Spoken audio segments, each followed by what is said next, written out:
असलामुअलैकुम good morning सोहणियो good morning. लो भी देख लो किन्नी सोहनी जड़ी है ना अज दिन चढ़िया वे कि धुप ही धुप है ते ठंडक कदरे घट है। हवा ज़्यादा नहीं है ना, अगर हवा नाल हुंदी है तो फिर बहुत ज़्यादा ठंडक फील होंदी है धुप विच भी। पर अज एवे कि हवा हैगी तो वे घट है, काबले बर्दाश्त है ते बड़ा सोहना दिन निकलिया वे। अज दिन चढ़िया तेरे रंग वर्गा ते अज दिन चढ़िया बई तेरे रंग वर्गा। दिन बड़ा चंगा चढ़िया ते असी भी ਤਿਆਰੀਆਂ कर ਲਈਆਂ ਨੇ ਪਕਾਉਣ ਦੀਆਂ। ਅੱਜ ਅਸੀਂ ਪਕਾ ਰਹੇ ਹਾਂ ਸ਼ਲਜਮ, ਜਿਹਨੂੰ ਪੰਜਾਬੀ 'ਚ ਕਹਿੰਦੇ ਗੋਂਗਲੂ। ਗੋਂਗਲੂ ਪੱਕਣ ਲੱਗੇ ਨੇ ਬਈ ਅੱਜ ਸਾਡੇ ਘਰ। ਤੇ ਨਾਲ ਮੈਂ ਪਿਆਜ਼ ਕੱਟ ਕੇ ਰੱਖ ਲਿਆ, ਨਾਲ ਜਿਹੜਾ ਟਮਾਟਰ, ਹਰੀ ਮਿਰਚ। ਇਹ ਹਰੀ ਮਿਰਚ ਤੇ ਧਨੀਆ ਮੈਂ ਥੋੜਾ ਅਲੱਗ ਰੱਖਿਆ, ਇਹ ਮੈਂ ਉੱਪਰੋਂ ਪਾਵਾਂਗੀ। ਥੋੜਾ ਜਿਹਾ ਘੜੀ ਸ਼ੋਸ਼ਾ ਵੀ ਹੋ ਜਾਏਗੀ ਔਰ ਟੇਸਟ ਵੀ ਬੜਾ ਅੱਛਾ ਆਉਂਦਾ ਵੇ। ਇਹ ਵਾਲਾ ਧਨੀਆ ਜਿਹੜਾ ਵੇ ਅਸੀਂ ਵਿੱਚ ਪਾ ਦੇਵਾਂਗੇ ਜਦੋਂ ਬਿਲਕੁਲ ਐਂਡ ਤੇ ਹੋਏਗਾ। ਤੇ ਇਸ ਤਰ੍ਹਾਂ ਸਾਰੀ ਕਟਿੰਗ ਸ਼ਟਿੰਗ ਅਸੀਂ ਕਰਕੇ ਰੱਖ ਲਈਏ ਬਈ ਕਿ ਅਸੀਂ ਹਾਂਡੀ ਪਕਾਉਂਦੇ ਹਾਂ। ਤੇ ਨਾਲ ਅਸੀਂ ਹੁਣ ਚੁੱਲ੍ਹਾ ਬਾਲ ਲੈਂਦੇ ਹਾਂ, ਨਾਲ ਨਾਲ ਅਸੀਂ ਕਰਾਂਗੇ ਗੱਲਾਂ ਤੇ ਨਾਲ ਨਾਲ ਅਸੀਂ ਪਕਾਵਾਂਗੇ ਹਾਂਡੀ ਆਪਣੀ। ਇੱਧਰ ਮੈਂ ਕੱਟ ਕੇ ਰੱਖ ਲਿਆ ਸੋਹਣਾ ਸੋਹਣਾ ਖਰਬੂਜ਼ਾ। ਤੇ ਖਰਬੂਜ਼ੇ ਦੇ ਵੀ ਬਈ ਦੇਖ ਲਓ, ਅਸੀਂ ਦੇਖ ਲਵੋ ਕਿ ਬਿਲਕੁਲ ਦੋ ਤਰੀਕੇ ਨਾਲ ਕੱਟਿਆ ਹੈ। ਮੈਂ ਆਪਣੇ ਵਾਸਤੇ ਇਸ ਤਰ੍ਹਾਂ ਤੇ ਬਾਕੀ ਆਪਣੇ ਹਸਬੈਂਡ ਵਾਸਤੇ ਬਰੀਕ। ਤੇ ਬਈ ਇਹ ਜਿਹੜਾ ਵੇ ਹੁਣ ਖਰਬੂਜ਼ਾ ਅਸੀਂ ਖਾਵਾਂਗੇ। ਤੇ ਅੱਜ ਮੌਸਮ ਦੀ ਮੁਨਾਸਬਤ ਦੇਖਦੇ ਹੋਏ ਮੈਂ ਕਿਹਾ ਕਿ ਚਲੋ ਅੱਜ ਅਸੀਂ ਬਣਾ ਲੈਂਦੇ ਹਾਂ ਥੋੜ੍ਹੀ ਜਿਹੀ ਲੱਸੀ। ਨਾਲ ਮੈਂ ਤੁਹਾਡੇ ਨਾਲ ਗੱਲ ਕਰਾਂਗੀ ਤੇ ਨਾਲ ਅਸੀਂ ਬਣਾ ਲਾਂਗੇ। ਇਹ ਦਹੀਂ ਮੈਂ ਕੱਢ ਕੇ ਰੱਖ ਲਿਆ ਵੇ ਤੇ ਅਸੀਂ ਬਣਾਵਾਂਗੇ ਪਾਕੋਲਾ ਲੱਸੀ। ਪਾਕੋਲਾ ਲੱਸੀ ਸ਼ਾਇਦ ਤੁਸੀਂ ਕਦੀ ਪੀਤੀ ਹੋਵੇ ਤੇ ਨਹੀਂ ਪੀਤੀ ਤੇ ਬਈ ਅੱਜ ਜ਼ਰੂਰ ਮੇਰੇ ਨਾਲ ਸ਼ਾਮਿਲ ਹੋ ਜਾਈਓ ਤੇ ਟਰਾਈ ਕਰਿਓ ਕਦੀ ਨਾ ਕਦੀ ਜਦੋਂ ਤੁਹਾਨੂੰ ਮੌਕਾ ਮਿਲੇ। ਸ਼ਲਜਮ ਪਕਾਉਣ ਵਾਸਤੇ ਅਸੀਂ ਚੁੱਲ੍ਹਾ ਬਾਲ ਦਿੱਤਾ ਸੀ ਤੇ ਨਾਲ ਅਸੀਂ ਸਭ ਤੋਂ ਪਹਿਲੇ ਪਾ ਦਾਂਗੇ ਆਇਲ। ਆਇਲ ਵੀ ਤੁਸੀਂ ਆਪਣੇ ਹਿਸਾਬ ਦੇ ਨਾਲ ਹੀ ਪਾਓਗੇ ਸਾਰੇ, ਜਿੰਨੀ ਤੁਹਾਡੀ ਸਬਜ਼ੀ ਹੈ। ਮੇਰੇ ਤਕਰੀਬਨ 1 ਕਿਲੋ ਸ਼ਲਜਮ ਸਨ ਤੇ ਉਸ ਹਿਸਾਬ ਦੇ ਨਾਲ ਮੈਂ ਸਾਰੀ ਕਟਿੰਗ ਕੀਤੀ। ਆਇਲ ਸਾਡਾ ਗਰਮ ਹੋ ਚੁੱਕਿਆ ਵੇ, ਇਹਦੇ ਵਿੱਚ ਅਸੀਂ ਪਾ ਦੇਵਾਂਗੇ ਪਿਆਜ਼।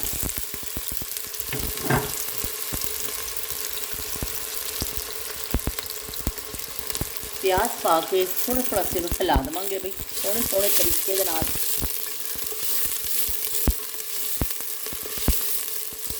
ਸ਼ਬੀਰ ਹੁਸੈਨ ਸਾਹਿਬ ਨੇ ਕਿਹਾ ਕਿ ਸਾਡੇ ਜਿਹੜੇ ਨਾਯਾਬ ਕੋਮੈਂਟ ਨੇ ਨਾ ਬਈ ਉਹ ਤਾਂ ਗਵਾਚ ਹੀ ਜਾਂਦੇ ਨੇ, ਨਾਯਾਬ ਹੀ ਹੋ ਗਏ ਨੇ ਮੇਰੇ ਕੋਮੈਂਟ, ਕਿ ਉਹ ਮਿਲਦੇ ਹੀ ਨਹੀਂ ਪਏ ਅੱਜ ਕੱਲ੍ਹ, ਉਹ ਗਵਾਚ ਜਾਂਦੇ ਨੇ। ਅਤੇ ਬਹੁਤ ਬਹੁਤ ਸ਼ੁਕਰੀਆ ਸ਼ਬੀਰ ਹੁਸੈਨ ਸਾਹਿਬ, ਦੇਖ ਲਓ ਤੁਸੀਂ ਗਵਾ ਰਹੀ ਹੋ ਕਿ ਬਈ ਅਸੀਂ ਕੀ ਕਹਿੰਦੇ ਨੇ, ਮੈਂ ਝੂਠ ਨਹੀਂ ਬੋਲ ਰਹੀ ਹਾਂ ਕਿਉਂਕਿ ਵਾਕਈ ਮੈਨੂੰ ਬਸ ਦਫਾ ਤੁਹਾਡੇ ਕੋਮੈਂਟ ਨਹੀਂ ਮਿਲ ਰਹੇ, ਲੇਕਿਨ ਕੱਲ੍ਹ ਦਾ ਤਾਂ ਮਿਲਿਆ ਵੇ। ਤਾਂ ਤੁਸੀਂ ਬਸ ਅਤੇ ਬੜੀਆਂ ਆਪਣੀਆਂ ਯਾਦਾਂ ਵੀ ਸ਼ੇਅਰ ਕੀਤੀਆਂ ਨੇ ਉਸ ਹਵਾਲੇ ਦੇ ਨਾਲ, ਸਿਨੇਮਾ ਦੇ ਹਵਾਲੇ ਦੇ ਨਾਲ। ਤੁਸੀਂ ਕਿਹਾ ਕਿ ਵੀ ਇਹ ਦੌਰ ਕੀ ਸੀ ਸਿਨੇਮਾ ਦਾ, ਜ਼ਬਰਦਸਤ ਦੌਰ। ਔਰ ਤੁਸੀਂ ਕਿਹਾ ਮਹਿੰਦੀ ਹਸਨ ਦੇ ਗਾਣੇ, ਓਏ ਹੋਏ ਹੋਏ, ਮਹਿੰਦੀ ਹਸਨ ਅਤੇ ਲਤਾ ਮੰਗੇਸ਼ਕਰ, ਨੂਰ ਜਹਾਂ। ਅਤੇ ਬਈ ਵਾਕਈ ਇਹ ਬੜੇ ਬੜੇ ਨਾਂ ਨੇ ਕਿ ਇਹਨਾਂ ਦੇ ਤਾਂ ਦੁਨੀਆ ਇਹਨਾਂ ਨੂੰ ਜਾਣਦੀ ਹੈ। ਕਿ ਅੱਜ ਹਾਲਾਂਕਿ ਦੁਨੀਆ ਤੋਂ ਚਲੇ ਗਏ ਨੇ ਉਹ ਲੋਕ, ਪਰ ਫਿਰ ਵੀ ਉਹਨਾਂ ਦੇ ਗਾਣੇ ਜਿਹੜੇ ਨੇ ਅੱਜ ਵੀ ਉਸੇ ਤਰ੍ਹਾਂ ਹੀ ਸਦਾ ਬਹਾਰ, ਬਿਲਕੁਲ ਸਦਾ ਬਹਾਰ, ਜਿਵੇਂ ਸਾਡੇ ਨਾਯਾਬ ਜ਼ਮਾਨੇ ਨੇ ਨਾ ਉਸੇ ਤਰ੍ਹਾਂ ਹੀ ਉਹਨਾਂ ਦੀ ਆਵਾਜ਼ ਦਾ ਜਾਦੂ ਚੱਲ ਰਿਹਾ। ਲੋਕ ਸੁਣਦੇ ਨੇ ਪੁਰਾਣੇ ਗਾਣੇ ਔਰ ਲੋਕ ਉਹਨਾਂ ਤੋਂ ਲੁਤਫ ਅੰਦੋਜ਼ ਹੁੰਦੇ ਨੇ। ਸ਼ਬੀਰ ਹੁਸੈਨ ਸਾਹਿਬ ਨੇ ਇੰਨੇ ਅੱਛੇ ਅੱਛੇ ਨਾਂ ਲਿਖੇ ਕਿ ਬੰਦਾ ਉਹੀ ਮੈਂ ਕਹਿ ਰਹੀ ਹਾਂ ਕਿ ਉਹਨਾਂ ਨੂੰ ਅਸੀਂ ਸੁਣਨੇ ਅੱਜ ਵੀ ਅਤੇ ਅਸੀਂ ਜਿਹੜਾ ਉਹਨਾਂ ਨੂੰ ਯਾਦ ਵੀ ਕਰਨੇ ਆ, ਉਹਨਾਂ ਦੇ ਗਾਣਿਆਂ ਤੋਂ ਅਸੀਂ ਲੁਤਫ ਅੰਦੋਜ਼ ਵੀ ਹੁੰਦੇ ਹਾਂ। ਅਤੇ ਉਹਨਾਂ ਨੇ ਲਿਖਿਆ ਕਿ ਮੈਨੂੰ ਜਿਹੜਾ ਨਾ ਗਾਣਾ ਬੜਾ ਪਸੰਦ ਹੈ, ਕੁਛ ਦੇਰ ਤੋਂ ਰੁਕ ਜਾਓ ਬਰਸਾਤ ਕੇ ਬਹਾਨੇ। ਅਤੇ ਬਈ ਇਹ ਵੀ ਗਾਣਾ ਬੜਾ ਪਿਆਰਾ ਵੇ, ਮੈਂ ਸੁਣਿਆ ਤਾਂ ਹੋਇਆ ਵੇ, ਲੇਕਿਨ ਇਹ ਵੀ ਹੁਣ ਬਿਲਕੁਲ ਮੈਨੂੰ ਰੇਂਜ ਨਹੀਂ ਹੈ, ਪਰ ਥੋੜ੍ਹਾ ਜਿਹਾ ਜਿਹੜਾ ਯਾਦ ਆਉਂਦਾ तो मैं सुना देनी हाँ। कुछ देर तो रुक जाओ बरसात के बहाने, कर लेंगे 4 बातें इस बात के बहाने। कुछ देर तो रुक जाओ बरसात के बहाने।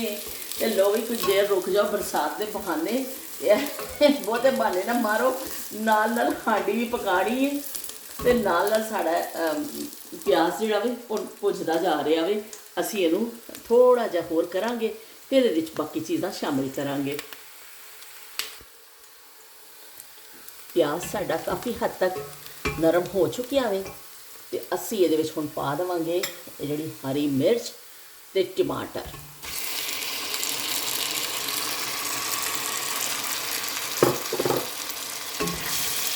एक हाथ से आप इसको हिलाते जाएंगे और एक हाथ से आपने पकड़ी होगी अपनी स्टिक। तो भैया देख लो वो कितना जुल्म है कि एक हाथ नाल तुसीं स्टिक फड़नी है, एक हाथ दे नाल तुसीं दिखाना है। लेकिन चलो कोई गल नहीं, असीं की कहते हैं कुछ ना कुछ तो कामयाबी हासिल कर ही लैने। ये जाएगा नमक, ये जाएगियाँ वाह सारिया मर्चां, तो बई थोड़ा जा चटपटा जी होवे सब्जी तो फिर ही चंगी लगती है। तो बहरहाल फिर भी स्वाद अनुसार तुसी अपना मसाला पा लेना भी। मेरे कहने से ना जाइयो, जागते रहना कि साढ़े तो ना रहना भी। तुसी कहियो कि बई मर्चां तेज़ करा दित्तियां ने इन्हें, तो खाम खा के कहते हैं तुहानूं मर्चां लगन। जे कोई घट मिर्च खांदा तो घट भी पा सकदा वे, पर मैं की कहते हैं थोड़े जे चटपटे बनावांगी, क्योंकि मेरे हसबैंड नूं ना चटपटे थोड़े पसंद ने। फिक्की फिक्की सब्जी बनी होवे तो उन्होंने चंगी नहीं लगती। तो फिर जरा ना उस क्लास तो बचन वास्ते कि जी क्लास लगती है मेरी, उन्ना बेहतर है थोड़ा जिहा चटपटा बना लवो कि बई ठीक है। फिर सारे हसी खुशी रहन लग पेंदे ने। जे डांट ना पवे बंदियां को खाना खाना खाने से, तो फिर सारे हसी खुशी रहन लग पेंदे ने। वरना फिर थोड़ा जिहा मसले मसाइल दो चार हो जाते असी। तो यह लो जी, यह साडा मसाला हुण तकरीबन भुज चुकी आवे। बहुत ज़्यादा असी इनू नहीं करना है, वो करना है क्योंकि बस थोड़ा जिहा मिर्च का कच्चापन खत्म हो जाता वे। तो मसाला तकरीबन भुज चले आवे, असी ये फिर पा देवांगे जिहड़े साडे शलजम कटे हुए ने वो पावांगे। मसाला साडा भुज गया वे तो बस असी हुण इहदे विच पा देवांगे, शामिल कर देंगे जिहड़े असी कट के रखे ने। ओए शलजम ये असी ऐड कर दिते ने। तो हुण थोड़ा जिहा असी चला लवांगे। तो चमचा एक दो पीस मैं रख लवां, आया है मैं तो कच्चा भी खानी होनी है, मैं याद ही नहीं रहा। तो चलो जी असी इनू हिला लवांगे चंगी तरह। यार कंबीनेशन है वाइट और पिंक के नाल रेड रेड टमाटर आ रहे हैं, बड़ा सोहना भाई नक्शा निकल के आ रहा है।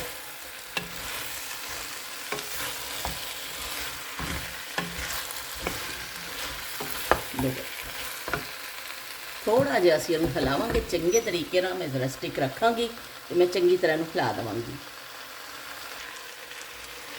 असी चंगी तरह हिला दिता है। मैं थोड़ा जिहा 2-3 कोटे पानी पा देवांगी ताकि असीं कुकर नूं करना है। वैसे अपनी सब्जी पानी छड्ड दिंदी है, लेकिन थोड़ा जिहा मैं पाया कि अच्छे गल जाण। साडे घर विच थोड़ी जी गले हुए खाधे जाते हैं। बस दफा शोरबा किया जाता है शलजम का, आलू गोश्त का जिवें पकदा सालन इस तरह पकाया जाता है। मेरे घर सादे पक्के ने, गोश्त भी पकते तो थोड़े असी नरम करके खाने। तो ये भी थोड़ा जिहा गलाना में, तो इस तो मैं 2-3 घुट पानी पाया है। तो असी हुण इहनूं कुकर नूं बंद कर देवांगे।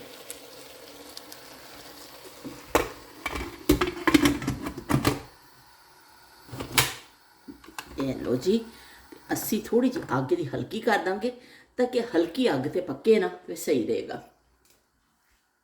लो बई असी हांडी हुण चढ़ा दी है। पसीनों पसीन असी हसबे हाल हो चुके हैं। तो थोड़ा जिहा मैनू हल्का जिहा खांसी का अटैक होने लगा जे बई। तो क्योंकि मैनू जिहड़ा अस्थमा का मसला है ना, तो मैनू खुशबू या कोई चीज़ मट्टी कोई धुआं इस चीज़ ना मैनू हो जाता, फिर मैनू खांसी छिड़ जाती, फिर मैनू इनहेलर का यूज़ करना होंदा वे। तो चलो मैं कर लवांगी हुण, लेकिन थोड़ा सा मैनू फील हो रहा है इस तरह कि मामला गड़बड़ है। मामला गड़बड़ है, तो मामला गड़बड़ है, मामला गड़बड़ हो चुकिया जे बई। हुण ते असीं घुट पानी पीने आ। चलो देखने कितनी देर मामला ठीक रहिंदा वे। बई शलजम पक्के ने, शलजम तो हर घर में ही पकते ने। सब्जी है, बड़ी अच्छी सब्जी है। बाज़ लोग नहीं पसंद करते, गोंगलू खाइए असी नहीं खाने गोंगलू। ਤੇ ਨਖਰੇ ਮਾਰਦੇ ਨੇ। ਤੇ ਪਰ ਇਹ ਵੇ ਕਿ ਬਾਜ਼ ਲੋਕ ਬੜੇ ਸ਼ੌਕ ਨਾਲ ਖਾਂਦੇ ਨੇ। ਸਾਡੇ ਘਰ ਸ਼ੌਕ ਨਾਲ ਖਾਦੇ ਜਾਂਦੇ ਨੇ। ਅੱਲਾ ਦਾ ਸ਼ੁਕਰ ਹੈ, ਬਣਾਉਂਦੀ ਹਾਂ ਮੈਂ, ਅੱਛੇ ਖਾਦੇ ਜਾਂਦੇ ਨੇ। ਅੱਜ ਮੈਂ ਤੁਹਾਨੂੰ ਇੱਕ ਐਸੀ ਗੱਲ ਦੱਸਾਂਗੀ ਸ਼ਲਜਮ ਦੇ ਹਵਾਲੇ ਦੇ ਨਾਲ ਕਿ ਸ਼ਲਜਮ ਜਦੋਂ ਮੇਰੀ ਸ਼ਾਦੀ ਨਹੀਂ ਹੋਈ ਸੀ ਨਾ, ਤੇ ਸਾਡੇ ਘਰ ਮੈਂ ਪਹਿਲਾਂ ਵੀ ਤੁਹਾਨੂੰ ਕਈ ਦਫਾ ਦੱਸਿਆ ਕਿ ਜਿਹੜੀ ਵੀ ਸਬਜ਼ੀ ਪੱਕਦੀ ਸੀ ਨਾ, ਗੋਸ਼ਤ ਵਿੱਚ ਪੱਕਦੀ ਸੀ। ਤੇ ਗੋਸ਼ਤ ਭੁੰਨਣਾ ਕਿੰਨਾ ਆਸਾਨ ਹੈ। ਗੋਸ਼ਤ ਭੁੰਨੋ, ਜਿਹੜੀ ਸਬਜ਼ੀ ਪਾਣੀ ਪਾ ਦਿਓ ਤੇ ਹਲਕੀ ਜਿਹੀ ਅੱਗ ਤੇ ਉਹਨੂੰ ਰੱਖ ਦਿਓ, ਹੌਲੀ ਹੌਲੀ ਗਲ ਜਾਂਦੀ ਹੈ ਸਬਜ਼ੀ ਆਪਣੇ ਪਾਣੀ 'ਚ ਹੀ। ਤੇ ਉਹ ਮੈਨੂੰ ਤਾਂ ਬੜਾ ਪਕਾਉਣਾ ਆਉਂਦਾ ਸੀ। ਅੰਮੀ ਸਾਡੇ ਸਿਖਾਉਂਦੇ ਵੀ ਸਨ, ਅੰਮੀ ਦੀ ਡਾਂਟ ਵੀ ਸਾਨੂੰ ਪੈਂਦੀ ਹੁੰਦੀ ਸੀ ਕਿ ਸਿੱਖੋ। ਤੇ ਉਹ ਚਲੋ ਇਸ ਤਰ੍ਹਾਂ ਕਰ ਦਿੱਤਾ। ਪਰ ਸਾਡੀ ਮਾਂ ਨੂੰ ਇਹ ਨਹੀਂ ਪਤਾ ਸੀ ਸਾਡੀਆਂ ਧੀਆਂ ਨੇ ਜਿੱਥੇ ਵਿਆਹੇ ਜਾਣਾ ਉੱਥੇ ਅੱਗੇ ਕੀ ਮਾਹੌਲ ਹੋਣਾ ਵੇ। ਮੇਰੀ ਸ਼ਾਦੀ ਤੋਂ ਬਾਅਦ ਜਦੋਂ ਮੈਂ ਕੀ ਕਹਿੰਦੇ ਨੇ ਆਪਣੇ ਸਸੁਰਾਲ ਗਈ ਨਾ ਇੱਕ ਦਫਾ, ਉੱਥੇ ਮਾਂ ਜੀ ਦੇ ਕੋਲ, ਉੱਥੇ ਸ਼ਲਜਮ ਆਏ। ਅੰਮਾ ਜੀ ਨੇ ਕਿਹਾ ਲਓ ਵੀ ਸ਼ਲਜਮ ਪਕਾ ਲੈ ਕੁੜੀਏ। ਤੇ ਕੁੜੀ ਨੇ ਕਿਹਾ ਠੀਕ ਹੈ ਬਈ। ਪਰ ਅੰਮਾ ਮੈਨੂੰ ਸ਼ਲਜਮ ਫੜਾ ਕੇ ਚਲੇ ਗਏ। ਉਹਨਾਂ ਨੇ ਸ਼ਹਿਰ ਕਿਤੇ ਜਾਣਾ ਸੀ, ਪੈਦਲ ਜਾਂਦੇ ਹੁੰਦੇ ਸਨ ਉਦੋਂ ਲੋਕ। ਉਹ ਪੈਦਲ ਚਲੇ ਗਏ। ਉਹਨਾਂ ਨੇ ਕਿਸੇ ਜਾਣਾ ਸੀ, ਕਿਸੇ ਦੀ ਇਯਾਦਤ ਕਰਨ ਵਾਸਤੇ, ਔਰ ਮੈਨੂੰ ਸ਼ਲਜਮ ਫੜਾ ਦਿੱਤੇ ਗਏ। ਤੇ ਮੈਂ ਸੋਚਾਂ ਯਾ ਅੱਲਾ, ਹੁਣ ਗੋਸ਼ਤ ਨਹੀਂ ਹੈ, ਸ਼ਲਜਮ ਪਕੜੇ ਕਿਸ ਤਰ੍ਹਾਂ ਨੇ ਆ। ਤੇ ਇੰਨੀ ਪਰੇਸ਼ਾਨ ਹੋਈ ਕਿ ਮੈਂ ਕਦੀ ਬਗੈਰ ਗੋਸ਼ਤ ਪਕਾਏ ਨਹੀਂ ਸਨ। ਮੈਨੂੰ ਸਭ ਕੁਝ ਪਕਾਉਣਾ ਆਉਂਦਾ ਸੀ, ਪਰ ਗੋਸ਼ਤ ਵਿੱਚ ਮੈਂ ਬੜੀ ਸੋਚਾਂ 'ਚ ਪੈ ਗਈ। ਉਹ ਕਹਿੰਦੇ ਸੋਚੀ ਪਿਆ ਤੇ ਬੰਦਾ ਗਿਆ, ਤੇ ਹੁਣ ਕਰਾਂ ਕੀ। ਤੇ ਮੈਂ ਨਾਲ ਸਾਡੇ ਹੁੰਦੇ ਸਨ ਇਸ ਤਰ੍ਹਾਂ ਦੀਵਾਰ ਦੇ ਨਾਲ ਸੀੜੀ ਲਾਈ ਹੁੰਦੀ ਸੀ, ਤੇ ਪੜੋਸੀਆਂ ਵਾਸਤੇ ਨਾ ਉੱਥੇ ਸੀੜੀ ਤੇ ਚੜ੍ਹ ਕੇ ਨਾ ਦੋ ਤਿੰਨ ਪੈਰ ਤੇ ਆਵਾਜ਼ ਦੇ ਕੇ ਨਾ ਆਵਾਜ਼ ਦੇ ਲਈ ਜਾਂਦੀ, ਬਜਾਏ ਕਿ ਤੁਸੀਂ ਫਿਰ ਕੇ ਕਿਸੇ ਦੇ ਘਰ ਜਾਓ। ਇਸ ਤਰ੍ਹਾਂ ਸੀੜੀ ਦਾ ਇਸਤੇਮਾਲ ਹੁੰਦਾ ਸੀ। ਉਹ ਸੀੜੀਆਂ ਨੇ ਸਾਰਿਆਂ ਨੇ ਆਪਣੀ ਆਪਣੀ ਦੀਵਾਰ ਦੇ ਨਾਲ ਰੱਖੀਆਂ ਹੁੰਦੀਆਂ ਸਨ। ਜਿਹੜੀ ਪੜੋਸਣ ਨਾਲ ਗੱਲ ਕਰਨੀ ਹੈ ਸੀੜੀ ਤੇ ਚੜ੍ਹ ਕੇ ਕਰ ਲੈਣੀ। ਕਿਸੇ ਨੂੰ ਸਾਲਣ ਫੜਾਉਣਾ ਵੇ, ਕੋਈ ਚੀਜ਼ ਫੜਾਉਣੀ ਥੋੜ੍ਹੀ ਜਿਹੀ, ਤਾਂ ਸੀੜੀ ਤੇ ਚੜ੍ਹ ਕੇ ਨਾਲ ਦਿਆਂ ਨੂੰ ਫੜਾ ਦੇਣੀ ਇਸ ਤਰ੍ਹਾਂ। ਤੇ ਛੋਟੀਆਂ ਦੀਵਾਰਾਂ ਹੁੰਦੀਆਂ ਸਨ। ਸੀੜੀ ਹਰ ਘਰ 'ਚ ਲੱਕੜ ਦੀ ਪੌੜੀ ਹੁੰਦੀ ਸੀ, ਪੌੜੀ ਕਹਿੰਦੇ ਸਨ ਉਹਨੂੰ। ਪੌੜੀ ਤੇ ਚੜ੍ਹ ਕੇ ਤੇ ਮੈਂ ਭਾਬੀ ਨਜਮਾ ਨੂੰ ਆਵਾਜ਼ ਦਿੱਤੀ। ਮੈਂ ਕਿਹਾ ਭਾਬੀ ਨਜਮਾ। ਉਹਨੇ ਕਿਹਾ ਹਾਂਜੀ। ਮੈਂ ਕਿਹਾ ਮੈਨੂੰ ਇਹ ਦੱਸੋ ਕਿ ਸ਼ਲਜਮ ਕਿਸ ਤਰ੍ਹਾਂ ਪੱਕਦੇ ਨੇ, ਸ਼ਲਜਮ ਕਿਸ ਤਰ੍ਹਾਂ ਪਕਾਉਣੇ ਨੇ। ਉਹਨੇ ਕਿਹਾ ਲੈ ਇਹ ਕਿਹੜਾ ਕੋਈ ਮਸਲੇ ਵਾਲੀ ਗੱਲ ਹੈ। ਕਹਿੰਦੀ ਵੀ ਤੂੰ ਮਸਾਲਾ ਲੂਣ ਮਿਰਚ ਪਾ ਤੇ ਭੁੰਨ ਮਸਾਲਾ ਜਿਹਾ, ਤੇ ਬਸ ਤੂੰ ਕੀ ਕਹਿੰਦੇ ਨੇ ਉਹ ਸ਼ਲਜਮ ਪਾ ਦੇਈਂ ਤੇ ਪਾਣੀ ਪਾ ਦੇਈਂ ਤੇ ਬਸ ਫਿਰ ਉਹ ਪੱਕ ਜਾਣੇ ਨੇ। ਮੈਂ ਕਿਹਾ ਅੱਛਾ। ਮੈਨੂੰ ਇੰਨਾ ਡਰ ਲੱਗਿਆ। ਮੈਂ ਸ਼ਲਜਮ ਕੱਟੇ, ਉਹ ਜੋ ਉਹਨੇ ਰੈਸਪੀ ਦੱਸੀ ਸੀ ਨਾ, ਮੈਂ ਕਰ ਦਿੱਤਾ। ਉਹ ਪਾਣੀ ਕਿਤੇ ਤੇ ਸ਼ਲਜਮ ਕਿਤੇ ਤੇ ਲੂਣ ਮਿਰਚਾਂ ਕਿਤੇ। ਉਹ ਮੈਂ ਪਕਾ ਕੇ ਮੇਰਾ ਰੱਖ ਦਿੱਤੀ ਜਿਸ ਤਰ੍ਹਾਂ ਦੱਸਿਆ ਸੀ। ਅੰਮਾ ਆਏ। ਅੰਮਾ ਨੇ ਸਾਲਣ ਨੂੰ ਦੇਖ ਕੇ ਅੰਮਾ ਦੀ ਤਾਂ ਹਵਾਈਆਂ ਉੱਡ ਗਈਆਂ। ਸਾਰੀ ਥਕਾਵਟ ਜਿਹੜੀ ਸੀ ਨਾ ਅੰਮਾ ਦੀ, ਉਹ ਇੱਕਦਮ ਉਤਰ ਗਈ। ਬਿਲਕੁਲ ਨਸ਼ਾ ਕਹਿੰਦੇ ਨੇ ਜਿਵੇਂ ਉਤਰ ਜਾਂਦਾ ਵੇ। ਉਹ ਹਾਲਤ ਹੀ ਦੇਖ ਕੇ ਅੰਮਾ ਦਾ ਸਾਰਾ ਨਸ਼ਾ ਹਰਨ ਹੋ ਗਿਆ ਕਿ ਅੰਮਾ ਜਿਹੜੀ ਘੁੰਮ ਫਿਰ ਕੇ ਬਾਹਰੋਂ ਆਈ ਸੀ, ਅੰਮਾ ਦਾ 14 ਤਬਕ ਕਹਿੰਦੇ ਰੋਸ਼ਨ ਹੋ ਗਏ। ਅੰਮਾ ਨੇ ਸਾਲਣ ਦੇਖਿਆ। ਅੰਮਾ ਨੇ ਫਿਰ ਚਲੋ ਦੇਖ ਤੇ ਲਿਆ, ਬਰਦਾਸ਼ਤ ਕਰ ਲਿਆ। ਫਿਰ ਜ਼ਰੂਰ ਚੱਖਿਆ ਤੇ ਅੰਮਾ ਨੇ ਕਿਹਾ ਕਿ ਇਹ ਕੀ ਪਕਾਇਆ ਵੇ ਤੂੰ, ਇਹ ਇਸ ਤਰ੍ਹਾਂ ਪਕਾਈ ਦੇ ਨੇ ਸ਼ਲਜਮ। ਤੇ ਮੈਂ ਹੁਣ ਚੁੱਪ ਇੱਕ ਮੁਜਰਮ ਦੀ ਤਰ੍ਹਾਂ ਇਸ ਤਰ੍ਹਾਂ ਖੜੀ ਹੋਈ ਇਸ ਤਰ੍ਹਾਂ ਮੁਜਰਮ ਦੀ ਤਰ੍ਹਾਂ ਖੜੀ ਹੋਈ ਹਾਂ। ਤੇ ਅੰਮਾ ਕਹਿੰਦੇ ਕਿ ਇੱਦਾਂ ਪਕਾਈ ਦੇ ਨੇ ਸ਼ਲਜਮ, ਇਹ ਤੂੰ ਸ਼ਲਜਮ ਪਕਾਏ ਨੇ ਹੈ, ਤੈਨੂੰ ਪਕਾਉਣੀ ਹਾਂਡੀ ਨਹੀਂ, ਤੈਨੂੰ ਪਕਾਉਣੀ ਆਉਂਦੀ। ਤੇ ਉਹ ਕੀ ਕਹਿੰਦੇ ਨੇ, ਮੈਂ ਵੀ ਪਰੇਸ਼ਾਨ। ਮੈਂ ਕਿਹਾ ਹੁਣ ਕੀ ਕਵਾਂ ਕਿ ਮੈਨੂੰ ਤਾਂ ਗੋਸ਼ਤ ਵਿੱਚ ਪਕਾਉਣੇ ਆਉਂਦੇ ਨੇ, ਸਾਦੇ ਮੈਨੂੰ ਨਹੀਂ ਆਉਂਦੇ ਪਕਾਉਣੇ। ਫਿਰ ਇਸ ਤਰ੍ਹਾਂ ਜਦੋਂ ਬੱਚੀਆਂ ਅਗਲੇ ਘਰਾਂ 'ਚ ਜਾਂਦੀਆਂ ਨੇ ਨਾ, ਫਿਰ ਉਹਨਾਂ ਦਾ ਮਾਹੌਲ ਸਿੱਖਣਾ ਹੁੰਦਾ ਵੇ। ਫਿਰ ਉਹ ਉਸੇ ਹਿਸਾਬ ਨਾਲ ਚੱਲਣਾ ਹੁੰਦਾ ਕਿ ਮੈਂ ਆਪਣੇ ਘਰ 'ਚ ਮੇਰੀ ਮਾਂ ਨੇ ਸਾਡੀ ਬੜੀ ਅੱਛੀ ਟ੍ਰੇਨਿੰਗ ਕੀਤੀ ਅਲਹਮਦੁਲਿਲਾ। ਅੱਲਾਹ ਪਾਕ ਸਾਡੀ ਮਾਂ ਨੂੰ ਜੰਨਤਾਂ ਵਿੱਚ ਘਰ ਦੇਵੇ ਕਿ ਉਹਨੇ ਸਾਨੂੰ ਪੂਰੀ ਘਰਦਾਰੀ ਸਿਖਾਈ। ਸਾਡੀ ਮਾਂ ਦੀ ਡਾਂਟ ਹੀ ਹੁੰਦੀ ਸੀ ਸਾਨੂੰ ਕਿ ਬੇਟਾ ਸਿੱਖੋ ਅਗਲੇ ਘਰ ਜਾਣਾ, ਸਿੱਖੋ ਅਗਲੇ ਘਰ ਜਾਣਾ ਮੈਂ, ਸਿੱਖੋ ਅਗਲੇ ਘਰ ਜਾਣਾ ਮੈਂ। ਅਸੀਂ ਬਾਜ਼ ਦਫਾ ਮਾਂ ਦਾ ਜੁਮਲਾ ਸੁਣ ਕੇ ਨਾ ਤੇ ਅਸੀਂ ਪਰੇਸ਼ਾਨ ਹੋ ਜਾਂਦੇ ਸਾਂ। ਅਸੀਂ ਅੰਮੀ ਨੂੰ ਕਹਿਣਾ, ਅੰਮੀ ਜੀ ਕੀ ਤੁਸੀਂ ਸਾਨੂੰ ਹਰ ਵੇਲੇ ਅਗਲੇ ਘਰ ਦਾ ਕਹਿੰਦੇ ਰਹਿੰਦੇ ਹੋ, ਅਗਲਾ ਘਰ ਅਗਲਾ। ਅੰਮੀ ਨੇ ਕਹਿਣਾ ਜਦੋਂ ਜਾਊਂਗੀ ਆ ਨਾ ਤੇ ਲੱਗ ਪਤਾ ਜਾਏਗਾ ਤੁਹਾਨੂੰ ਕਿ ਅਗਲਾ ਘਰ ਕੀ ਹੁੰਦਾ ਵੇ। ਤਾਂ ਮਾਂ ਦੇ ਜੁਮਲੇ ਹਰਫ ਬਾ ਹਰਫ ਸੱਚ ਸਾਬਤ ਹੋ ਗਏ ਕਿ ਜਦੋਂ ਅਗਲੇ ਘਰ ਪਹੁੰਚਦੀਆਂ ਨਾ ਬੱਚੀਆਂ ਨੂੰ ਪਤਾ ਚੱਲਦਾ ਵੀ ਅਗਲਾ ਆਪ ਹੀ ਵਕਤ ਤੁਹਾਨੂੰ ਖੁਦ ਹੀ ਸਿਖਾ ਦਿੰਦਾ ਵੇ ਕਿ ਅਗਲਾ ਘਰ ਕੀ ਹੁੰਦਾ ਵੇ। ਜਿਹੜੀਆਂ ਮਾਵਾਂ ਇੰਨਾ ਡਰਾਵੇ ਤੁਹਾਨੂੰ ਦਿੰਦੀਆਂ ਨੇ ਨਾ ਅਗਲੇ ਘਰ ਦੇ, ਉਹ ਵਾਕਈ ਹੁੰਦਾ ਵੀ ਅਗਲਾ ਘਰ। ਤੇ ਚਲੋ ਜੀ ਅਸੀਂ ਨਾਲ ਨਾਲ ਥੋੜ੍ਹੀ ਜਿਹੀ ਲੱਸੀ ਬਣਾ ਲੈਂਦੇ ਹਾਂ ਕਿਉਂਕਿ ਮੈਨੂੰ ਤਾਂ ਬੜਾ ਆ ਰਿਹਾ ਵੀ ਪਸੀਨਾ। ਤੇ ਤੁਹਾਨੂੰ ਮੈਂ ਸ਼ਲਜਮਾਂ ਦੀ ਤੇ ਸਟੋਰੀ ਸੁਣਾ ਦਿੱਤੀ ਅੱਜ, ਤੇ ਤੁਹਾਨੂੰ ਮੈਂ ਹੁਣ ਇਹ ਵੀ ਸਟੋਰੀ ਸੁਣਾਉਣੀ ਆ। ਇਹ ਪਕੂੜਾ ਓਏ ਹੋਏ ਹੋਏ ਹੋਏ ਹੋਏ ਓਏ ਹੋਏ ਹੋਏ ਹੋਏ ਹੋਏ ਹੋਏ ਗਲਾਸ ਡਿੱਗ ਪਿਆ ਮੇਰੇ ਹੱਥੋਂ। ਕੋਈ ਗੱਲ ਨਹੀਂ, ਚਲੋ ਮਾਫ ਕਰ ਦਈਓ। ਇੱਕ ਹੱਥ ਨਾਲ ਮੈਂ ਕੈਨ ਖੋਲ੍ਹਣ ਦੀ ਨਾਕਾਮ ਕੋਸ਼ਿਸ਼ ਕਰ ਰਹੀ ਸਾਂ, ਇਸੇ ਕਰਕੇ ਉਹ ਇੰਨਾ ਜ਼ੋਰ ਲਾਇਆ ਕਿ ਮੇਰਾ ਹੱਥ ਲੱਗਿਆ ਗਲਾਸ ਤੇ ਗਲਾਸ ਗਿਆ ਉਹ ਥੱਲੇ ਡਿੱਗ ਪਿਆ। ਤਾਂ ਚਲੋ ਵੀ ਹੁਣ ਚੁੱਕ ਕੇ ਧੋ ਲਿਆ ਵੀ, ਹੁਣ ਹੋਰ ਮੈਂ ਕੀ ਕਰ ਸਕਦੀ ਸਾਂ, ਤਾਂ ਕਰਕੇ ਤੁਹਾਨੂੰ ਵੀ ਸ਼ਦੀਦ ਕਿਸਮ ਦੀ ਆਵਾਜ਼ ਆਈ ਹੋਣੀ ਹੈ। ਤੇ ਇਹ ਲਓ ਜੀ, ਇਹ ਬਣ ਲੱਗੀ ਜੇ ਪਕੌਲਾ ਲੱਸੀ। ਅਸੀਂ ਵਿੱਚ ਪਕੌਲਾ ਪਾ ਦਿੱਤਾ ਵੇ, ਤੇ ਨਾਲ ਅਸੀਂ ਇਹਦੇ ਵਿੱਚ ਪਾ ਦੇਵਾਂਗੇ ਦਹੀਂ, ਇਹ 'ਚ ਦਹੀਂ ਸ਼ਾਮਿਲ ਕਰ ਦੇਵਾਂਗੇ। ਇਸ ਲੱਸੀ ਦੀ ਵੀ ਇੱਕ ਸਟੋਰੀ ਹੈ। ਤੁਹਾਡੀ ਪੂਰੀ ਜ਼ਿੰਦਗੀ ਨਾ ਸਟੋਰੀਆਂ ਨਾਲ ਭਰੀ ਹੁੰਦੀ ਹੈ। ਉਹ ਕੋਈ ਐਸਾ ਨਹੀਂ ਹੁੰਦਾ ਟਾਈਮ ਤੁਹਾਡੀ ਜ਼ਿੰਦਗੀ 'ਚ ਸਟੋਰੀ, ਕਿਸੇ ਚੀਜ਼ ਦੀ ਸਟੋਰੀ ਨਾ ਤੁਹਾਡੀ ਜ਼ਿੰਦਗੀ 'ਚ ਹੋਵੇ, ਉਹ ਵੀ ਇਹਨੂੰ ਚਲਾਉਂਦੇ ਹਾਂ ਅਸੀਂ।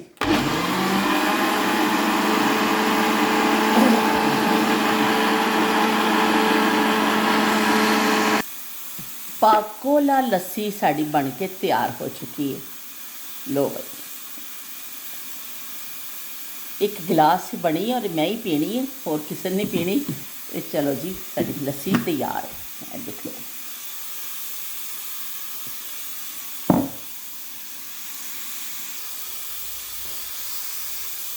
पता नहीं मैं की किस्सा सुना रही सा, मेरा अम्मा जी वाला किस्सा सुना रही सा जड़ा शलजम के हवाले के नाल। मैं एक गल कर रही सा कि बच्चियां नूं देखो अगले घर जो जाना हुंदा वे ना, तो बहुत कुछ नवे माहौल में ਇਹ ਨਹੀਂ ਹੁੰਦਾ ਕਿ ਕੋਈ ਕਿਸੇ ਦਾ ਮਾਹੌਲ ਅੱਛਾ ਨਹੀਂ ਹੁੰਦਾ, ਪਰ ਇਹ ਵੀ ਕਿ ਤੁਹਾਡੇ ਘਰ ਦੇ ਮਾਹੌਲ ਤੋਂ ਅਲੱਗ ਮਾਹੌਲ ਹੁੰਦਾ ਹਰ ਇੱਕ ਘਰ ਦਾ, ਤੇ ਉਸ ਤੋਂ ਜਾ ਕੇ ਐਡਜਸਟ ਕਰਨਾ ਹੁੰਦਾ ਬੱਚੀ ਨੇ।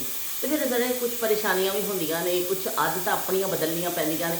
ਤੁਸੀਂ 10 ਲੋਕਾਂ ਨੂੰ ਨਹੀਂ ਬਦਲ ਸਕਦੇ ਹੋ, ਤੁਹਾਨੂੰ ਆਪਣੇ ਆਪ ਨੂੰ ਹੀ ਬਦਲਣਾ ਪੈਂਦਾ ਵੇ। ਤੇ ਫਿਰ ਇਸ ਤਰ੍ਹਾਂ ਆਹਿਸਤਾ ਆਹਿਸਤਾ ਫਿਰ ਮੈਂ ਸਿੱਖਣਾ ਸ਼ੁਰੂ ਕੀਤਾ। ਫਿਰ ਅੱਬੂ ਨੇ ਮੈਨੂੰ ਇੱਕ ਕਿਤਾਬ ਲੈ ਕੇ ਦਿੱਤੀ ਸੀ, ਅਤੀਆ ਨਾਇਤੁੱਲਾ ਦੀ ਕਿਤਾਬ ਸੀ। ਅੱਬੂ ਨੇ ਮੈਨੂੰ ਲੈ ਕੇ ਦਿੱਤੀ ਖਾਣਾ ਪਕਾਉਣ ਦੀ ਕਿਤਾਬ। ਜਦੋਂ ਮੇਰਾ ਕੁਰਾਨ ਪਾਕ ਲੈਣ ਗਏ ਨਾ, ਅੱਬੂ ਨੇ ਉਹ ਲੈ ਕੇ ਦਿੱਤੀ, ਤੇ ਫਿਰ ਮੈਂ ਉਹ ਕਿਤਾਬ ਕੱਢੀ, ਉਚਾੜੀ, ਫਿਰ ਉਸ ਤੋਂ ਮੈਂ ਬਗੈਰ ਗੋਸ਼ਤ ਦੇ ਫਿਰ ਰੈਸਪੀ ਸਿੱਖੀਆਂ ਕਿ ਹੁਣ ਕਿਸ ਤਰ੍ਹਾਂ ਭੁੰਨਣਾ ਵੇ ਮਸਾਲਾ, ਕਿਸ ਤਰ੍ਹਾਂ ਕਰਨਾ ਹੈ। ਔਰ ਵਕਤ ਜਿਹੜਾ ਵੇ ਨਾ, ਸਭ ਤੋਂ ਵੱਡਾ ਉਸਤਾਦ ਜਿਹੜਾ ਨਾ ਵਕਤ ਹੈ, ਉਹ ਤੁਹਾਨੂੰ ਹਰ ਸ਼ੈ ਸਿਖਾ ਦਿੰਦਾ। ਦੁਨੀਆ ਦੀ ਕੋਈ ਯੂਨੀਵਰਸਿਟੀ, ਦੁਨੀਆ ਦੇ ਕੋਈ ਟੀਚਰ ਕੋਈ ਐਸਾ ਨਹੀਂ। ਵਕਤ ਕਹਿੰਦੇ ਨੇ ਸਭ ਤੋਂ ਬੜਾ ਉਸਤਾਦ ਹੈ। तो इस तो ही कि तुसी जिंदगी स्कूल जाते हो, कॉलेज जाते हो, यूनिवर्सिटियां जाते हो, तुहानूं बड़े बड़े अच्छे टीचर मिलते हैं, सब कुछ करते हैं, लेकिन जिंदगी के जो तजुर्बात होंगे ने, जो निचोड़ होंदा है ना, वो वक्त ही तुहानूं सिखांदा वे कि फिर तुहानूं पता चलता वे कि भई जिंदगी के गुजारन के ढंग और तुहानूं हर चीज़ पता चल जाती है। तो बई मैनूं भी पता चल गई सी चंगी तरह। लो बई, पकौला लस्सी पीने असीं तुहाडे सामने, तुहानूं छाड़ने थोड़ा थोड़ा। होए होए होए होए, यकीन मनो दिल ही नहीं पे करता कि इहनूं मूँह लावां।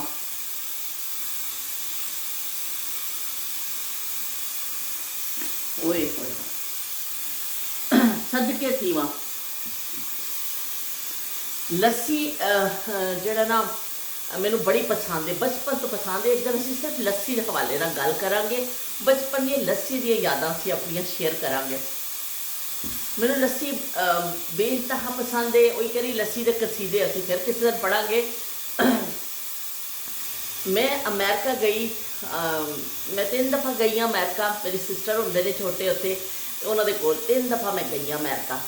तो वो जो मैं पहली दफ़ा नहीं, दूसरी दफ़ा जो मैं गई ना, तो मेरे जोड़े बहनोई ने अमेरिका रहते हैं, सहूलत हुसैन, वो कमेंट भी करते हैं, मेरे बड़े यूट्यूब के साथी ने, उन्होंने हमेशा मेरी वीडियो देखी और कमेंट किया, बड़ा मेरा साथ देता। मेरी भैन तो बिल्कुल नकमी, उन्होंने टाइम ही नहीं मिलता कि कभी बच्ची का ब्लॉग देख लवे तो कभी कर लवे।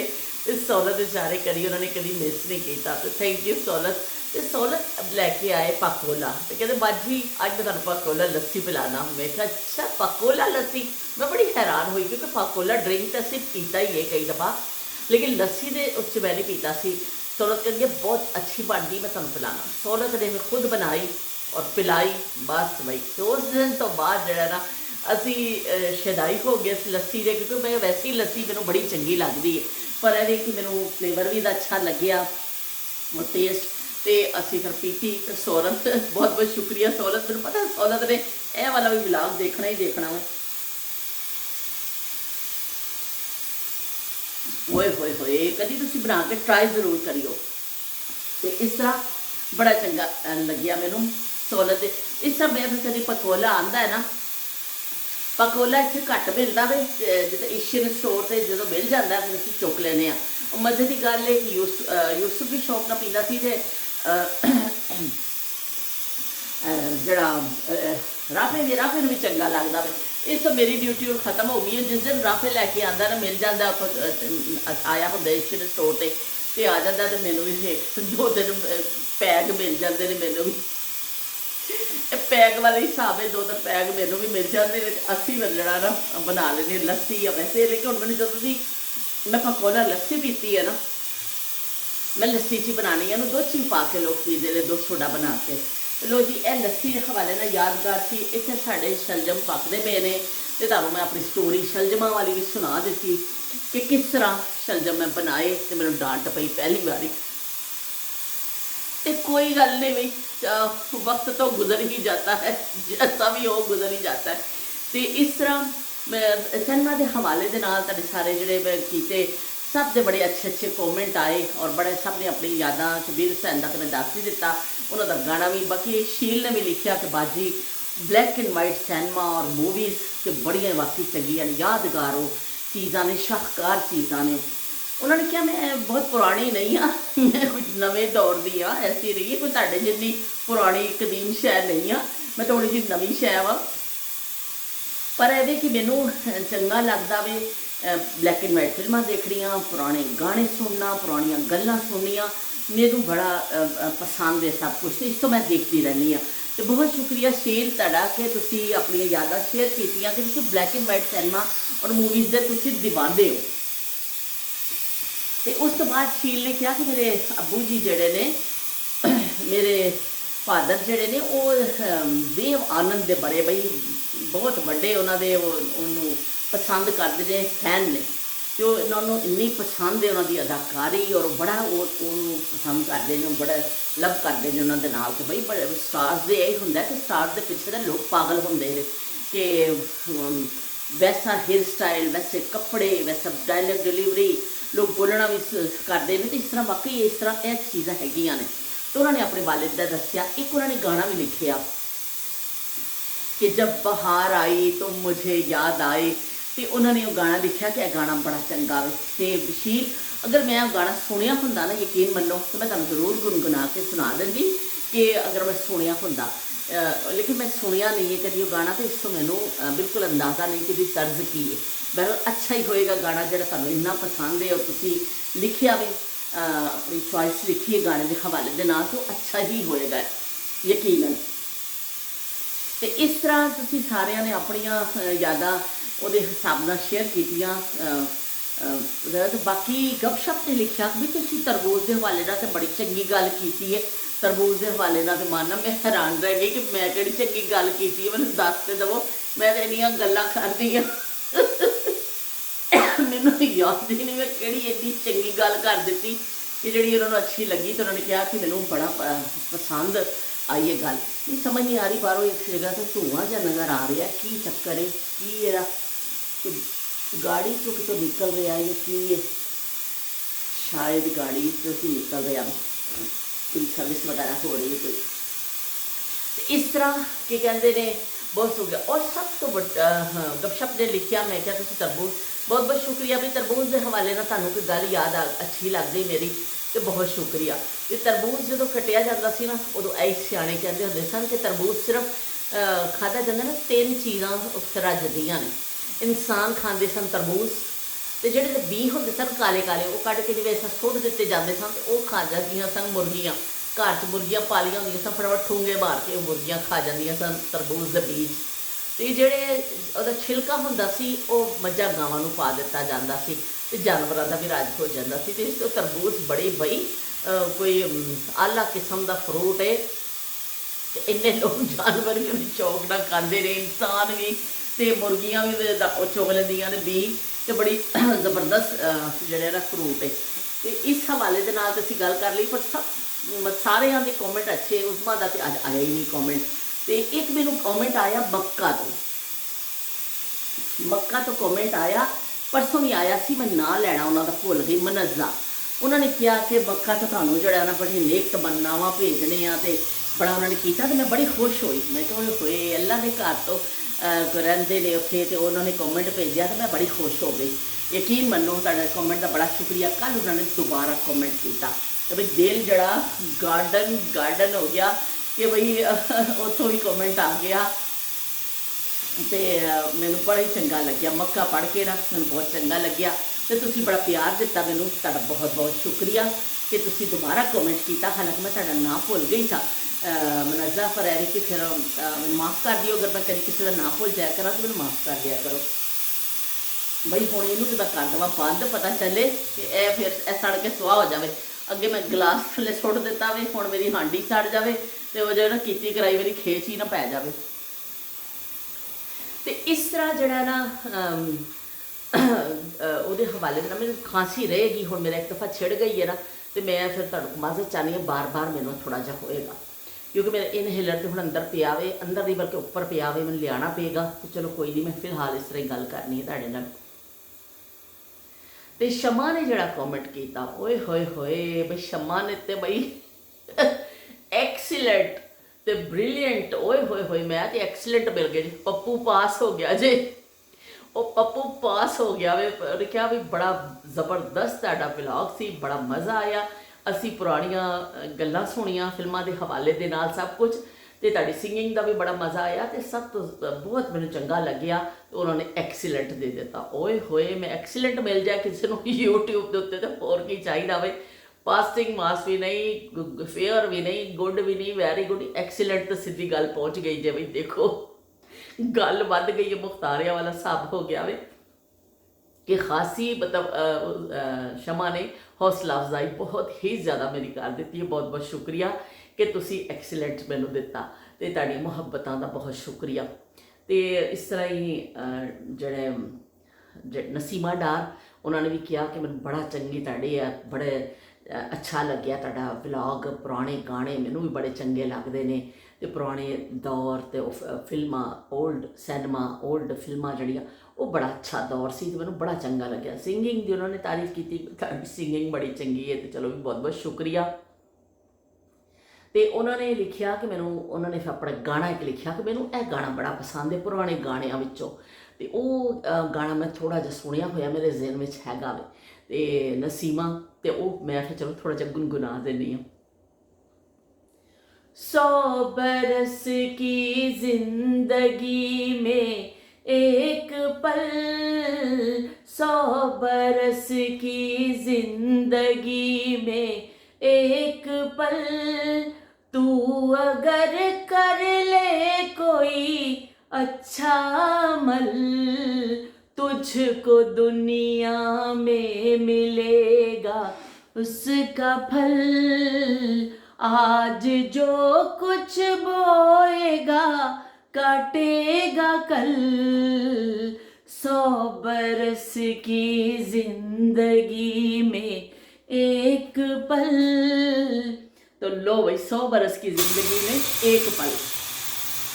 ਹੋਏ ਇਹ ਮੇਰੇ ਹਾਫਿਆਂ ਵਿੱਚ ਹੈਗਾ ਗਾਣਾ, ਅਸੀਂ ਸੁਣਿਆ ਹੋਇਆ ਵਾ ਕਿਉਂਕਿ ਰੇਡੀਓ ਜ਼ਰੂਰੀ ਨਹੀਂ ਕਿ ਅਸੀਂ ਹਰ ਫਿਲਮ ਦੇਖੀ ਹੋਵੇ ਆਪਣੇ ਦੌਰ ਵਿੱਚ, ਖਾਸ ਫਿਲਮਾਂ ਹੀ ਦੇਖਦੇ ਹੁੰਦੇ ਸਾਂ, ਲੇਕਿਨ ਰੇਡੀਓ ਐਸੀ ਚੀਜ਼ ਸੀ ਕਿ ਰੇਡੀਓ ਹਰ ਘਰ ਵਿੱਚ ਹੁੰਦਾ ਸੀ। ਹਰ ਘਰ 'ਚ ਫਿਰ ਵੀ ਨਹੀਂ ਹੁੰਦਾ ਸੀ, ਥੋੜ੍ਹਾ ਜਿਹਾ ਗਲਤ ਜੁਮਲਾ ਕਹਿ ਗਈ ਕਿ 4-5 ਘਰਾਂ ਤੋਂ ਬਾਅਦ ਇੱਕ ਘਰ 'ਚ ਰੇਡੀਓ ਹੁੰਦਾ ਸੀ।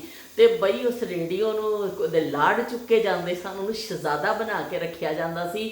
ਉਹਨੂੰ ਐਸਾ ਲੱਗਦਾ ਸੀ ਕਿ ਲਾੜਾ ਇਸ ਘਰ ਦਾ ਕੋਈ ਕੀ ਸ਼ੈ ਵੀ ਹੈ ਕਿ ਬਈ ਚੌਧਰੀ ਸਾਹਿਬ ਨੇ ਹੈ ਕਿ ਉਹਦੀ ਬੜੀ ਹੁੰਦੀ ਸੀ। ਔਰਤਾਂ ਨੇ ਆਪਣੇ ਦੁਪੱਟੇ ਲੈ ਕੇ ਨਾ ਇਸ ਤਰ੍ਹਾਂ ਦੁਪੱਟਿਆਂ ਦੇ ਨਾਲ ਐਸਾ ਕਰਕੇ ਰੇਡੀਓ ਨੂੰ ਸਾਫ਼ ਕਰਨਾ ਕਿ ਤੇ ਮਿੱਟੀ ਨਾ ਪਵੇ, ਔਰ ਉਹਨੂੰ ਬੜਾ ਸਾਂਭ ਕੇ ਰੱਖਿਆ ਜਾਂਦਾ ਸੀ। ਰੇਡੀਓ ਬਰਾਊਨ ਕਵਰ ਹੁੰਦਾ ਸੀ, ਇਸ ਤਰ੍ਹਾਂ ਛੋਟਾ ਜਿਹਾ ਇੱਕ ਹੈਂਡਲ ਹੁੰਦਾ, ਜੋ ਪਰਸ ਹੁੰਦਾ ਨਾ ਛੋਟਾ ਜਿਹਾ ਹੈਂਡਬੈਗ, ਇਸ ਟਾਈਪ ਦਾ ਉਹਦਾ ਹੁੰਦਾ ਸੀ ਕਵਰ ਬਰਾਊਨ ਕਲਰ ਦਾ, ਔਰ ਮੋਰੀਆਂ ਹੁੰਦੀਆਂ ਸਨ ਆਵਾਜ਼ ਆਉਣ ਵਾਸਤੇ, ਤੇ ਇੱਕ ਉਹਦਾ ਸੂਈ ਹਿਲਾਉਣ ਵਾਲਾ ਹੁੰਦਾ ਸੀ, ਬਟਨ ਲੱਗਿਆ ਹੋਇਆ, ਤੇ ਇੱਕ ਹੁੰਦਾ ਸੀ ਆਵਾਜ਼ ਉੱਚੀ ਨੀਵੀਂ ਕਰਨ ਵਾਲਾ। ਬਹੁਤ ਜ਼ਿਆਦਾ ਸਾਨੂੰ ਨਹੀਂ ਪਤਾ ਹੁੰਦਾ ਸੀ, ਇਹ ਚੀਜ਼ਾਂ ਦੋ ਹੁੰਦੀਆਂ ਸਨ। ਤੇ ਉਸ ਤੋਂ ਬਾਅਦ ਫਿਰ ਉਹ ਰੇਡੀਓ ਜਿਹੜਾ ਵੇ ਹੁੰਦਾ ਸੀ, ਸ਼ਾਮ ਨੂੰ ਬੰਦਿਆਂ ਨੇ ਖਬਰਾਂ ਸੁਣਨੀਆਂ ਕਿ ਇਕੱਠੇ ਹੋ ਜਾਣਾ, ਕਿਉਂਕਿ ਬਹੁਤ ਆਮ ਨਹੀਂ ਸੀ ਰੇਡੀਓ ਜ਼ਮਾਨੇ ਵਿੱਚ, ਪਰ ਸਾਰੇ ਇਕੱਠੇ ਹੋ ਕੇ ਸੁਣਦੇ ਸਨ ਕਿ ਚਲੋ ਇਕੱਠੇ ਹੋ ਕੇ ਖਬਰਾਂ ਦੇ ਹਵਾਲੇ ਦੇ ਨਾਲ ਰੇਡੀਓ ਤੋਂ ਜ਼ਿਆਦਾ ਹੋਰ ਕੋਈ ਚੀਜ਼ ਨਹੀਂ ਸੀ, ਕਿਉਂਕਿ ਅਖਬਾਰ ਵੀ ਹਰ ਜਗ੍ਹਾ ਨਹੀਂ ਹੁੰਦੀ ਸੀ। ਅਸੀਂ ਕਿਸੇ ਦਿਨ ਅਖਬਾਰ 'ਤੇ ਵੀ ਗੱਲ ਕਰਾਂਗੇ। ਅਖਬਾਰ ਹਰ ਜਗ੍ਹਾ ਨਹੀਂ ਹੁੰਦੀ ਸੀ, ਰੇਡੀਓ ਜ਼ਰੀਆ ਹੁੰਦਾ ਸੀ ਕਿ ਥੋੜ੍ਹਾ ਬਹੁਤ ਦੁਨੀਆ ਦੀ ਕੋਈ ਖਬਰਾਂ ਸੁਣ ਲੈਣੀਆਂ ਕਿ ਕੀ ਹੋ ਰਿਹਾ। ਜਿਨ੍ਹਾਂ ਲੋਕਾਂ ਨੂੰ ਸ਼ੌਕ ਹੁੰਦਾ ਸੀ ਉਹ ਫਿਰ ਖਬਰਾਂ ਇਸ ਤਰ੍ਹਾਂ ਸੁਣ ਲੈਂਦੇ ਹੁੰਦੇ ਸਨ। ਕਿਸਾਨ ਭਾਈਆਂ ਵਾਸਤੇ ਵੀ ਪ੍ਰੋਗਰਾਮ ਆਉਂਦਾ ਹੁੰਦਾ ਸੀ, ਕਿਸਾਨ ਭਾਈयों के लिए, ਕਿ ਉਹਨਾਂ ਦੇ ਫਿਰ ਕੁਛ ਮਸ਼ਵਰੇ ਅਤੇ ਕੁਛ ਹੋਰ ਇਸ ਤਰ੍ਹਾਂ ਚੀਜ਼ਾਂ ਹੁੰਦੀਆਂ ਸਨ। ਅਤੇ ਇਸੇ ਤਰ੍ਹਾਂ ਇੱਕ ਫਰਮਾਇਸ਼ੀ ਪ੍ਰੋਗਰਾਮ ਆਉਂਦਾ ਸੀ, ਆਪ ਕੀ ਫਰਮਾਇਸ਼ ਆਉਂਦਾ ਹੁੰਦਾ ਸੀ ਪ੍ਰੋਗਰਾਮ। ਉਹਦੇ ਵਿੱਚ ਫਿਰ ਜਿਹੜਾ ਲੋਕਾਂ ਨੇ ਜਿਹੜੇ ਖਤ ਲਿਖ ਕੇ ਗਾਣੇ, ਖਤ ਲਿਖਣਾ ਪੈਂਦਾ ਸੀ ਉਸ ਜ਼ਮਾਨੇ। ਦੇਖੋ ਕੈਸਾ ਦੌਰ ਸੀ। ਅੱਜ ਕਿੰਨੀਆਂ ਸਹੂਲਤਾਂ ਨੇ ਕਿ ਘਰ ਬੈਠੇ ਜਿਹੜਾ ਮਰਜ਼ੀ ਗਾਣਾ ਸਰਚ ਕਰੋ ਅਤੇ ਤੁਸੀਂ ਸੁਣ ਲਵੋ, ਭਾਵੇਂ 20 ਦਫਾ ਸੁਣੋ ਤਾਂ ਭਾਵੇਂ 40 ਦਫਾ ਸੁਣੋ, ਕੋਈ ਮਸਲਾ ਨਹੀਂ। ਲੇਕਿਨ ਉਸ ਜ਼ਮਾਨੇ 'ਚ ਇਸ ਤਰ੍ਹਾਂ ਹੀ ਹੁੰਦਾ ਸੀ ਕਿ ਖਤ ਲਿਖ ਕੇ ਲੋਕ ਰੇਡੀਓ ਸਟੇਸ਼ਨ ਆਪਣੀ ਫਰਮਾਇਸ਼ ਭੇਜਦੇ ਹੁੰਦੇ ਸਨ। ਉਹ ਫਿਰ ਫਰਮਾਇਸ਼ ਜਿਹੜੀ ਹੈ ਉਹ ਫਿਰ ਅਨਾਊਂਸਰ ਨੇ ਪੜ੍ਹਨੀ, ਸਾਰੇ ਖਤ ਇਕੱਠੇ ਹੋਣੇ, ਫਿਰ ਉਹਨਾਂ ਨੇ ਨਾਂ ਲੈਣਾ कि भाई आपकी फरमाइश है, तो फलाने शहर तो इस बंदे ने फरमाइश की है, फलाने शहर तो इसने। वो फिर एक गाने वास्ते जिन्नियां फरमाइशा आईयां होंदियां सन उहदा नां लिया जाता सी कि भी इस तरह इहदा ना लोगों ने फरमाइश की है, तो वो फिर वो गाना चलाया जाता सी। इन्ना लोग खुश होंदे सन, होए होए मैं तुहानूं दस नहीं सकदी कि मैं तो उन्होंने लोगों को अजमत नूं सलाम करनी है जिहड़े उस वेले खत लिख दिंदे हुंदे सन, वरना सानूं कित्थे आंदा सी खत लिखना। ते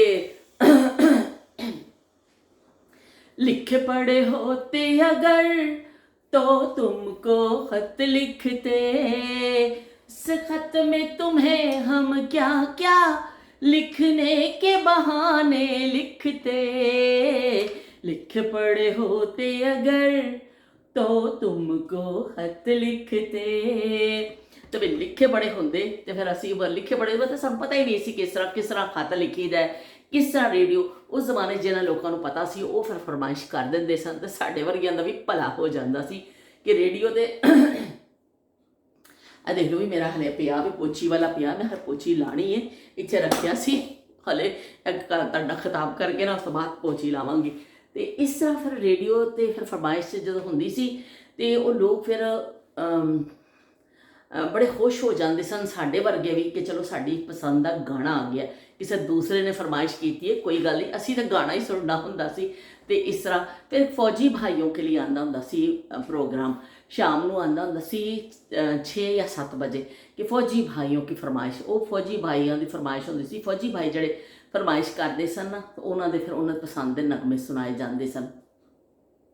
तो फिर कोई भी सुन लेंदा सी, जरा गाना आया भी फौजी भाइयों की मिलकियत थोड़ी है कि उन्होंने सुनना, कोई भी बह के सुन ले।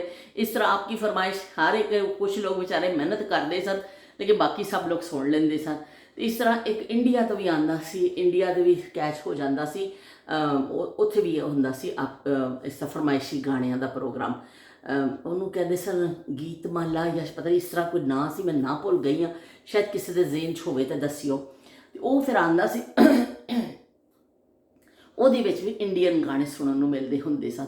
ਉਹ ਸਵੇਰ ਫਿਰ ਉਹ ਪ੍ਰੋਗਰਾਮ ਆਉਂਦਾ ਹੁੰਦਾ ਸੀ, ਉਹ ਕਦੀ ਰੇਡੀਓ ਨੂੰ ਇੱਧਰ ਨੂੰ ਕਰਨਾ, ਕਦੀ ਇੱਧਰ ਨੂੰ ਕਰਨਾ, ਆਵਾਜ਼ ਸਹੀ ਹੋ ਜਾਵੇ ਤੇ ਅਸੀਂ ਉਹ ਗਾਣਾ ਸੁਣ ਲਈਏ। ਬੜਾ ਸੈੱਟ ਕਰਕੇ ਰੱਖਣਾ ਪੈਂਦਾ ਸੀ ਫ੍ਰੀਕੁਐਂਸੀ ਦੇ ਹਿਸਾਬ ਦੇ ਨਾਲ ਨਾ ਰੇਡੀਓ ਨੂੰ। ਤੇ ਉਹ ਫਿਰ ਇਸ ਤਰ੍ਹਾਂ ਇੰਡੀਅਨ ਗਾਣੇ ਵੀ ਸੁਣ ਲੈਣੇ ਹੁੰਦੇ ਸਨ, ਲੇਕਿਨ ਜ਼ਿਆਦਾ ਜਿਹਾ ਸਾਫ਼ ਹੁੰਦਾ ਸੀ ਆਵਾਜ਼, ਇੱਕ ਤਾਂ ਪਾਕਿਸਤਾਨੀ ਗਾਣੇ ਹੀ ਹੁੰਦੇ ਸਨ। ਉਹ ਫਿਰ ਜਦੋਂ ਗਾਣਾ ਸਾਡੀ ਪਸੰਦ ਦਾ ਆ ਜਾਣਾ, ਇੰਤਜ਼ਾਰ ਕਰਨਾ ਸਾਨੂੰ ਕਿ ਜਿਹੜਾ ਗਾਣਾ ਪਸੰਦ ਹੁੰਦਾ ਸੀ ਅੱਲਾ ਮੀਆਂ ਉਹ ਆ ਜਾਵੇ, ਗਾਣਾ ਆ ਜਾਵੇ। ਹੁਣ ਕੋਈ ਫਰਮਾਇਸ਼ ਕਰੇਗਾ ਤੇ ਆਏਗਾ ਨਾ ਗਾਣਾ, ਇਸ ਤਰ੍ਹਾਂ ਕਿਸ ਤਰ੍ਹਾਂ ਆ ਜਾਏਗਾ। ਚਲੋ ਮੈਂ ਜ਼ਰਾ 1 ਮਿੰਟ ਲਈ ਇਹਨੂੰ ਰੱਖਦੀ ਹਾਂ, ਮੈਂ ਢੱਕਣ ਖੋਲ੍ਹਾਂ ਕਿਉਂਕਿ ਮੇਰਾ 2 ਹੱਥ ਨਾਲ ਖੁੱਲ੍ਹਣਾ ਪਏਗਾ, ਫਿਰ ਮੈਂ ਤੁਹਾਡੇ ਨਾਲ ਖਿਤਾਬ ਕਰਨੀ ਹੈ। ਲਓ ਜੀ, ਕਾਫੀ ਹੱਦ ਤੱਕ ਪਾਣੀ ਖੁਸ਼ਕ ਹੋ ਗਿਆ ਵੇ ਔਰ ਸਾਡੀ ਹਾਂਡੀ ਵੀ ਜਿਹੜੀ ਹੈ ਨਾ ਕਾਫੀ ਤਿਆਰ ਹੈ। ਹੁਣ ਮੈਂ ਥੋੜ੍ਹਾ ਜਿਹਾ ਚੁੱਲ੍ਹੇ ਨੂੰ ਖੋਲ੍ਹ ਦੇਵਾਂਗੀ ਕਿਉਂਕਿ ਪਾਣੀ ਮੈਂ ਬਹੁਤ ਘੱਟ ਪਾਇਆ ਸੀ ਨਾ, ਮੈਂ ਕਿਹਾ ਸੀ ਫਿਰ ਬਹੁਤਾ ਹੀ ਨਾ ਹੋ ਜਾਵੇ ਪਾਣੀ। ਤੇ ਬਹਰਹਾਲ ਕਾਫੀ ਹੱਦ ਤੱਕ ਗਲ ਚੁੱਕੇ ਨੇ, ਇਹਨੂੰ ਥੋੜ੍ਹਾ ਜਿਹਾ ਅਸੀਂ ਹਲਕੀ ਅੱਗ 'ਤੇ ਹੋਰ ਰੱਖਾਂਗੇ। ਇਸ ਸਟੇਜ 'ਤੇ ਮੈਨੂੰ ਪਾ ਦੇਵਾਂਗੀ ਧਨੀਆ ਜੋ ਇਸ ਸਟੇਜ 'ਤੇ ਪਾ ਦੋ ਨਾ, ਥੋੜ੍ਹਾ ਜਿਹਾ ਧਨੀਏ ਦੀ ਵਿੱਚ ਅੱਛੀ ਖੁਸ਼ਬੂ ਆ ਜਾਂਦੀ ਹੈ, ਮੈਨੂੰ ਬਹੁਤ ਅੱਛਾ ਲੱਗਦਾ ਇਸ ਤਰ੍ਹਾਂ। ਬਾਕੀ ਇਹ ਵੀ ਕਿ ਹਰ ਕਿਸੇ ਦੀ ਆਪਣੀ ਸਾਰੇ ਚੋਇਸ ਹੈ ਕਿ ਬਿਲਕੁਲ ਬਾਅਦ 'ਚ ਵੀ ਪਾਣਾ ਚਾਹੇ ਪਾ ਦੇ, ਪਰ ਮੈਂ ਬਹੁਤ ਸਾਰਾ ਕੱਟ ਕੇ ਨਾ ਇਸ ਦਾ ਸ਼ਲਜਮ ਵਿੱਚ ਪਾ ਦੇਣੀ ਹੈ, ਫਿਰ ਥੋੜ੍ਹੀ ਦੇਰ ਪਕਾਉਣੀ ਹੈ। ਉਹ ਵਿੱਚ ਧਨੀਆ ਅੱਛਾ ਵਿੱਚ ਜਜ਼ਬ ਹੋ ਜਾਂਦਾ ਵੇ, ਉਹਦੇ ਥੋੜ੍ਹਾ ਨਰਮ ਪੈ ਜਾਂਦਾ ਵੇ, ਉਹ ਫਿਰ ਟੇਸਟ ਬਹੁਤ ਅੱਛਾ ਲੱਗਦਾ ਵੇ। ਤੇ ਚਲੋ ਇਹਨੂੰ ਅਸੀਂ ਹਲਕੀ ਅੱਗ 'ਤੇ ਛੱਡਨੇ ਆ, ਥੋੜ੍ਹਾ ਜਿਹਾ ਅਸੀਂ ਖਰਾਬ ਕਰਨੇ ਆ। ਸ਼ਬੀਰ ਹੁਸੈਨ ਨੇ ਕਹਿਣਾ ਫਿਰ ਤੁਸੀਂ ਮਾਰੇ ਕੁੱਕਰ ਦੇ ਉੱਪਰ ਡੋਈ ਮਾਰੀਏ, ਤੁਸੀਂ ਬਾਜ਼ ਨਹੀਂ ਆਉਣਾ ਬਈ।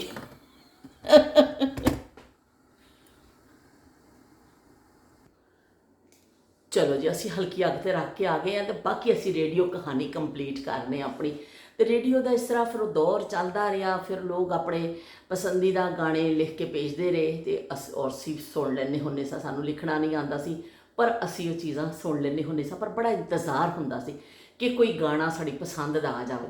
ਫਿਰ ਜਦੋਂ ਗਾਣਾ ਪਸੰਦ ਦਾ ਆ ਜਾਣਾ, ਕਿਉਂਕਿ ਅਨਾउंसर ਕਹਿੰਦੀ ਹੁੰਦੀ ਸੀ अब ये आपकी खिदमत में ये गाना बताएंगे सुनाएंगे आपको, इसके लिए फरमाइश आई है फलां की। वो 8-10 ਨਾਂ ਲੈਂਦੀ ਹੁੰਦੀ ਸੀ। ਓਏ ਹੋਏ ਹੋਏ, ਜਦੋਂ ਤੱਕ ਉਹਨੇ 8-10 ਨਾਂ ਪੜ੍ਹਨੇ ਹੁੰਦੇ ਸੀ, ਦੌੜ ਕੇ ਮੈਂ ਜਾਣਾ। 2 ਘਰ ਛੱਡ ਕੇ ਮੇਰੇ ਫੁੱਫੋ ਦਾ ਘਰ ਸੀ, ਮੈਂ ਦੌੜ ਕੇ ਜਾਣਾ, ਉਹਨਾਂ ਦੀ ਕੁੰਡੀ ਵਜਾਣੀ ਜ਼ੋਰ ਜ਼ੋਰ ਦੀ। ਉਹਨੂੰ ਕਹਿਣਾ ਕਿ ਜਲਦੀ ਆ ਜਾਓ, ਸਾਡੀ ਪਸੰਦ ਦਾ ਗਾਣਾ ਆਉਣ ਲੱਗਾ ਜੇ। ਕੁੰਡੀ ਖੜਕਾ ਕੇ ਆਵਾਜ਼ ਮਾਰ ਕੇ ਉਹਨਾਂ ਪੈਰੇ ਵਾਪਸ।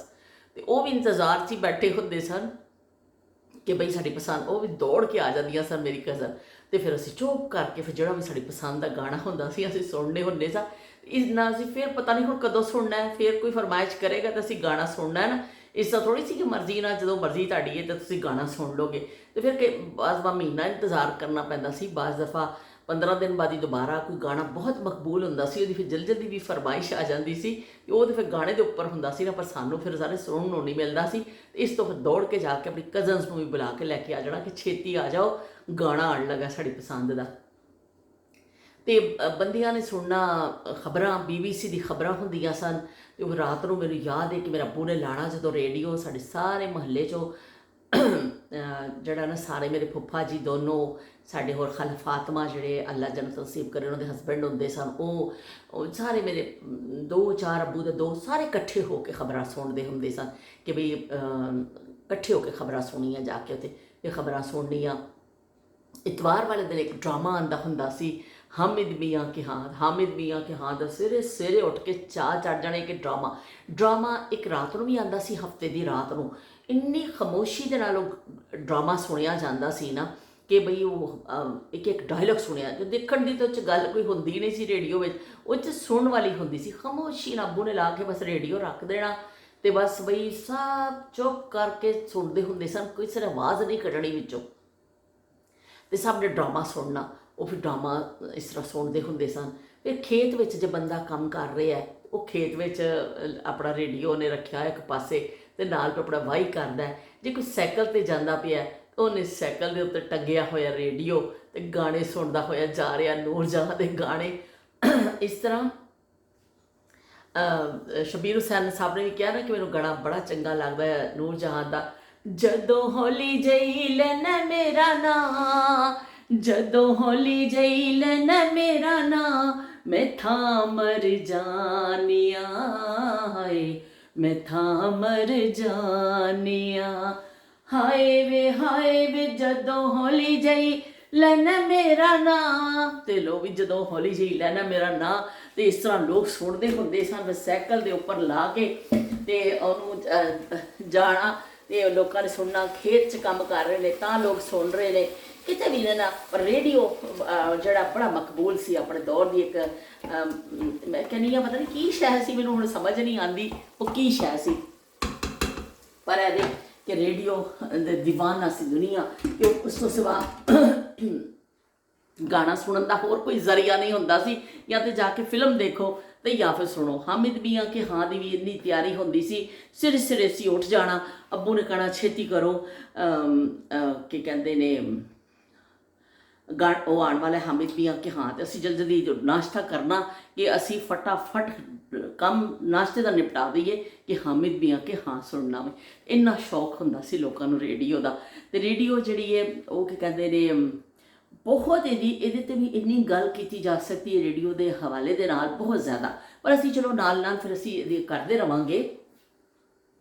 ਮੇਰੀ ਕਜ਼ਨ ਜਿਹੜੀ ਹੁੰਦੀ ਸੀ, ਸਾਨੂੰ ਇੱਕ ਜ਼ਮਾਨੇ 'ਚ ਇੱਕ ਨੂਰ ਜਹਾਂ ਦੀ ਮਸ਼ਹੂਰ ਹੋਈ ਸੀ, ਉਹ ਕੀ ਕਹਿੰਦੇ ਧਮਾਲ ਕਹਿ ਲਓ ਉਹਨੂੰ, ਕੀ ਕਹਿੰਦੇ ਨੇ, ਹੋ ਲਾਲ ਮੇਰੀ ਪੱਤ, ਹੋ ਲਾਲ ਮੇਰੀ ਪੱਤ ਰੱਖਿਓ ਬਲਾ ਝੂਲੇ ਲਾਲੜ, ਸਿੰਧੜੀ ਦਾ सेवन दा सखी शहबाज कलंदर, दमादम मस्त कलंदर, सखी शहबाज कलंदर, अली दम दम दे अंदर, हो लाल मेरी, हो लाल मेरी।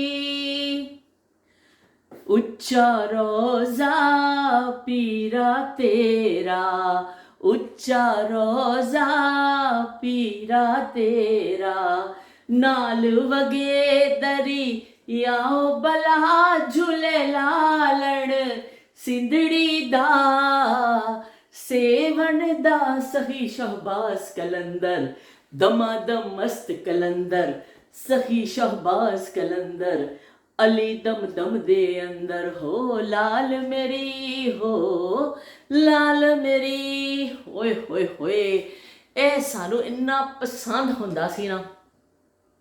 ਮੈਨੂੰ ਸਾਨੂੰ ਕੀ ਬਹੁਤ ਸਾਰੇ ਲੋਕਾਂ ਨੂੰ ਨੂਰ ਜਹਾਂ ਦੀ ਆਵਾਜ਼ ਤੇ ਬਈ ਇਹ ਸੁਣਨਾ ਤੇ ਬੜਾ ਮਜ਼ਾ। ਔਰ ਮਜ਼ੇ ਦੀ ਗੱਲ ਤੁਹਾਨੂੰ ਦੱਸਾਂ, ਚਲੋ ਤੁਹਾਡੇ ਤੇ ਕੁਝ ਪੋਲ ਖੋਲ ਦਿੰਦੇ ਆ। ਇੱਕ ਦਿਨ ਕਿਸੇ ਨੇ ਕਮੈਂਟ ਕੀਤਾ ਸੀ ਨਾ ਕਿ ਬਈ ਤੁਸੀਂ ਸੱਚੀਆਂ ਸੱਚੀਆਂ ਗੱਲਾਂ ਕਰ ਦਿੰਦੇ ਹੋ। ਅਸੀਂ ਕੀ ਕਰਨਾ, ਜਦੋਂ ਇਹ ਗਾਣਾ ਆਉਣਾ ਨਾ ਅਸੀਂ ਆਪਣੇ ਵਾਲ ਖੋਲ ਲੈਣੇ ਤੇ ਨਾਲ ਉਸ ਤਰ੍ਹਾਂ ਹੀ ਜੋ ਫਿਲਮ ਵਿੱਚ ਕਰਦੀ ਸੀ ਨਾ, ਐਸਾ ਧਮਾਲ ਪਾਉਂਦੀ ਸੀ, ਉਸ ਤਰ੍ਹਾਂ ਅਸੀਂ ਕਰਨਾ। ਜਮੀਲਾ ਨੇ ਵੀ ਖੋਲ੍ਹਣੇ, ਅਸੀਂ ਪੂਰਾ ਉਸ ਤਰ੍ਹਾਂ ਧਮਾਲ ਨਾਲ ਪਾੜੀ ਇਹਦੇ ਤੇ ਉੱਤੇ, ਤੇ ਬੜਾ ਮਜ਼ਾ ਆਉਂਦਾ ਹੁੰਦਾ ਸੀ। ਉਹ ਗਾਣਾ ਮੁੱਕ ਜਾਣਾ ਤੇ ਧੌਣ 'ਚ ਦਰਦ ਹੋ ਜਾਂਦਾ ਸੀ, ਪਰ ਅਸੀਂ ਨਾਲ ਇਸ ਤਰ੍ਹਾਂ ਕਰਨੀਆਂ ਹੁੰਦੀਆਂ ਸਾਂ। ਜੇ ਕੋਈ ਹੋਰ ਕੋਈ ਨਹੀਂ ਹੁੰਦਾ ਸੀ ਨਾ, ਅਸੀਂ ਵੀ ਨਾਲ ਬਿਲਕੁਲ ਸੇਮ ਉਸ ਤਰ੍ਹਾਂ ਹੀ ਕਰਨਾ ਕਿ ਪਤਾ ਨਹੀਂ ਕਿਹੜਾ ਦੌਰ ਸੀ ਜ਼ਿੰਦਗੀ ਦਾ ਕਿ ਕੀ ਕੁਝ ਕਰਦੇ ਹੁੰਦੇ ਸਾਂ ਅਸੀਂ। ਤੇ ਬਸ ਇਹ ਵੀ ਕਿ ਬਸ ਘਰ ਵਿੱਚ ਹੀ ਸ਼ੁਗਲ ਲਾ ਲੈਣਾ, ਸਹੇਲੀ ਆਪਸ 'ਚ ਬੈਠ ਕੇ ਕਜ਼ਨਾਂ ਨੇ ਗਾਣੇ ਸੁਣ ਲੈਣੇ, ਤੇ ਇਸ ਤਰ੍ਹਾਂ ਬੜਾ ਚੰਗਾ ਲੱਗਦਾ ਸੀ। ਜੇ ਅਸੀਂ ਕਦੀ ਇਕੱਲੇ ਗਾਣਾ ਸੁਣ ਲੈਣਾ ਨਾ, ਵੀ ਇੰਨਾ ਟਾਈਮ ਨਹੀਂ ਹੈ ਜਾਂ ਬੁਲਾਉਣ ਨਹੀਂ ਜਾ ਸਕੇ ਜਾਂ ਕੁਛ ਵੀ ਵਜ੍ਹਾ ਵੇ, ਤੇ ਫਿਰ ਉਹਨੂੰ ਦੱਸਣਾ ਕਿ ਵੀ ਮੈਂ ਤੇ ਇਹ ਗਾਣਾ ਸੁਣਿਆ ਸੀ, ਇਹ ਗਾਣਾ ਆਇਆ ਸੀ। ਅਸੀਂ ਬੜੀਆਂ ਸ਼ੋਆਂ ਮਾਰਨੀਆਂ ਕਿ ਗਾਣਾ ਸੁਣ ਲੈਣਾ ਵੀ ਬੜਾ ਵੀ ਬਹੁਤ ਵੱਡੀ ਫਖਰੀ ਜਾਂ ਪੇਸ਼ਕਸ਼ ਹੁੰਦੀ ਸੀ ਕਿ ਤੁਸੀਂ ਗਾਣਾ ਸੁਣ ਲਿਆ ਵੇ। ਤੇ ਦੇਖੋ ਸਭ ਟਾਈਮ ਦਾ ਗੇਮ ਹੈ, ਹੁਣ ਸਭ ਦਸਤਰਸ ਵਿੱਚ ਹੈ, ਪਰ ਹੁਣ ਐਵੇਂ ਕਦੀ ਕਦਾਰ ਮੈਂ ਸੁਣ ਲੈਂਦੀ ਹੁੰਦੀ ਹਾਂ ਕੋਈ ਗਾਣਾ। ਹੁਣ ਮੈਨੂੰ ਇੰਨੇ ਅੱਛੇ ਨਹੀਂ ਲੱਗਦੇ ਗਾਣੇ ਪੁਰਾਣੇ, ਤੇ ਫਿਰ ਵੀ ਮੈਨੂੰ ਯਾਦ ਨੇ, ਮੈਂ ਥੋੜ੍ਹੇ ਗੁਣਗੁਣਾ ਲੈਣੀ ਨਵੇਂ ਗਾਣਿਆਂ ਵਿੱਚੋਂ। ਫਿਰ ਮੈਨੂੰ ਬਹੁਤ ਘੱਟ ਕੋਈ ਗਾਣਾ ਅੱਛਾ ਲੱਗਦਾ ਵੇ, ਤੇ ਉਹ ਮੈਨੂੰ ਇੰਨਾ ਪਸੰਦ ਵੀ ਨਹੀਂ ਨੇ। ਮੈਂ ਨਹੀਂ ਸੁਣਨੀ, ਪੁਰਾਣੇ ਹਾਲੇ ਵੀ ਮੈਨੂੰ ਅੱਛੇ ਲੱਗਦੇ ਨੇ, ਲੇਕਿਨ ਮੈਂ ਚੱਲਦੇ ਫਿਰਦੇ ਮੈਂ ਗੁਣਗੁਣਾਉਂਦੀ ਰਹਿੰਦੀ ਹਾਂ। ਕਿਸ ਤਰ੍ਹਾਂ ਮੇਰੀ ਇੱਕ ਆਦਤ ਹੈ, ਬਸ ਭੈੜੀ ਕਹਿ ਲਓ ਜਾਂ ਜੋ ਕਹਿ ਲਓ, ਤੇ ਉਹ ਫਿਰ ਅੰਮਾ ਜੀ ਨੇ ਮੈਨੂੰ ਕਹਿਣਾ ਕਿ ਤੂੰ ਗਾਣੇ ਕਿਉਂ ਗਾਉਂਦੀ ਹੁੰਦੀ ਹੈ ਨਾਲ ਨਾਲ ਕੰਮ ਕਰਦੇ ਹੋਏ। ਕਹਿਣਾ ਮੈਂ ਕਿਹੜੀ ਆਦਤ ਹੈ, ਤੇ ਉਹ ਫਿਰ ਇਸ ਤਰ੍ਹਾਂ ਬਾਅਦ ਲੋਕਾਂ ਦੀ ਜਿਵੇਂ ਆਦਤ ਹੋ ਜਾਂਦੀ ਹੈ ਨਾ, ਤੇ ਮੈਨੂੰ ਬਸ ਇਸ ਤਰ੍ਹਾਂ ਚੱਲਦੇ ਫਿਰਦੇ ਮੈਂ ਘਰ 'ਚ ਵੀ ਗੁਣਗੁਣਾ ਲੈਂਦੀ ਹਾਂ। ਪਰ ਇਹ ਵੀ ਕਿ ਬਹੁਤ ਅੱਜ ਕੱਲ੍ਹ ਦੇ ਨਵੇਂ ਗਾਣੇ ਬਹੁਤ ਘੱਟ ਸੁਣਨੀ ਆ।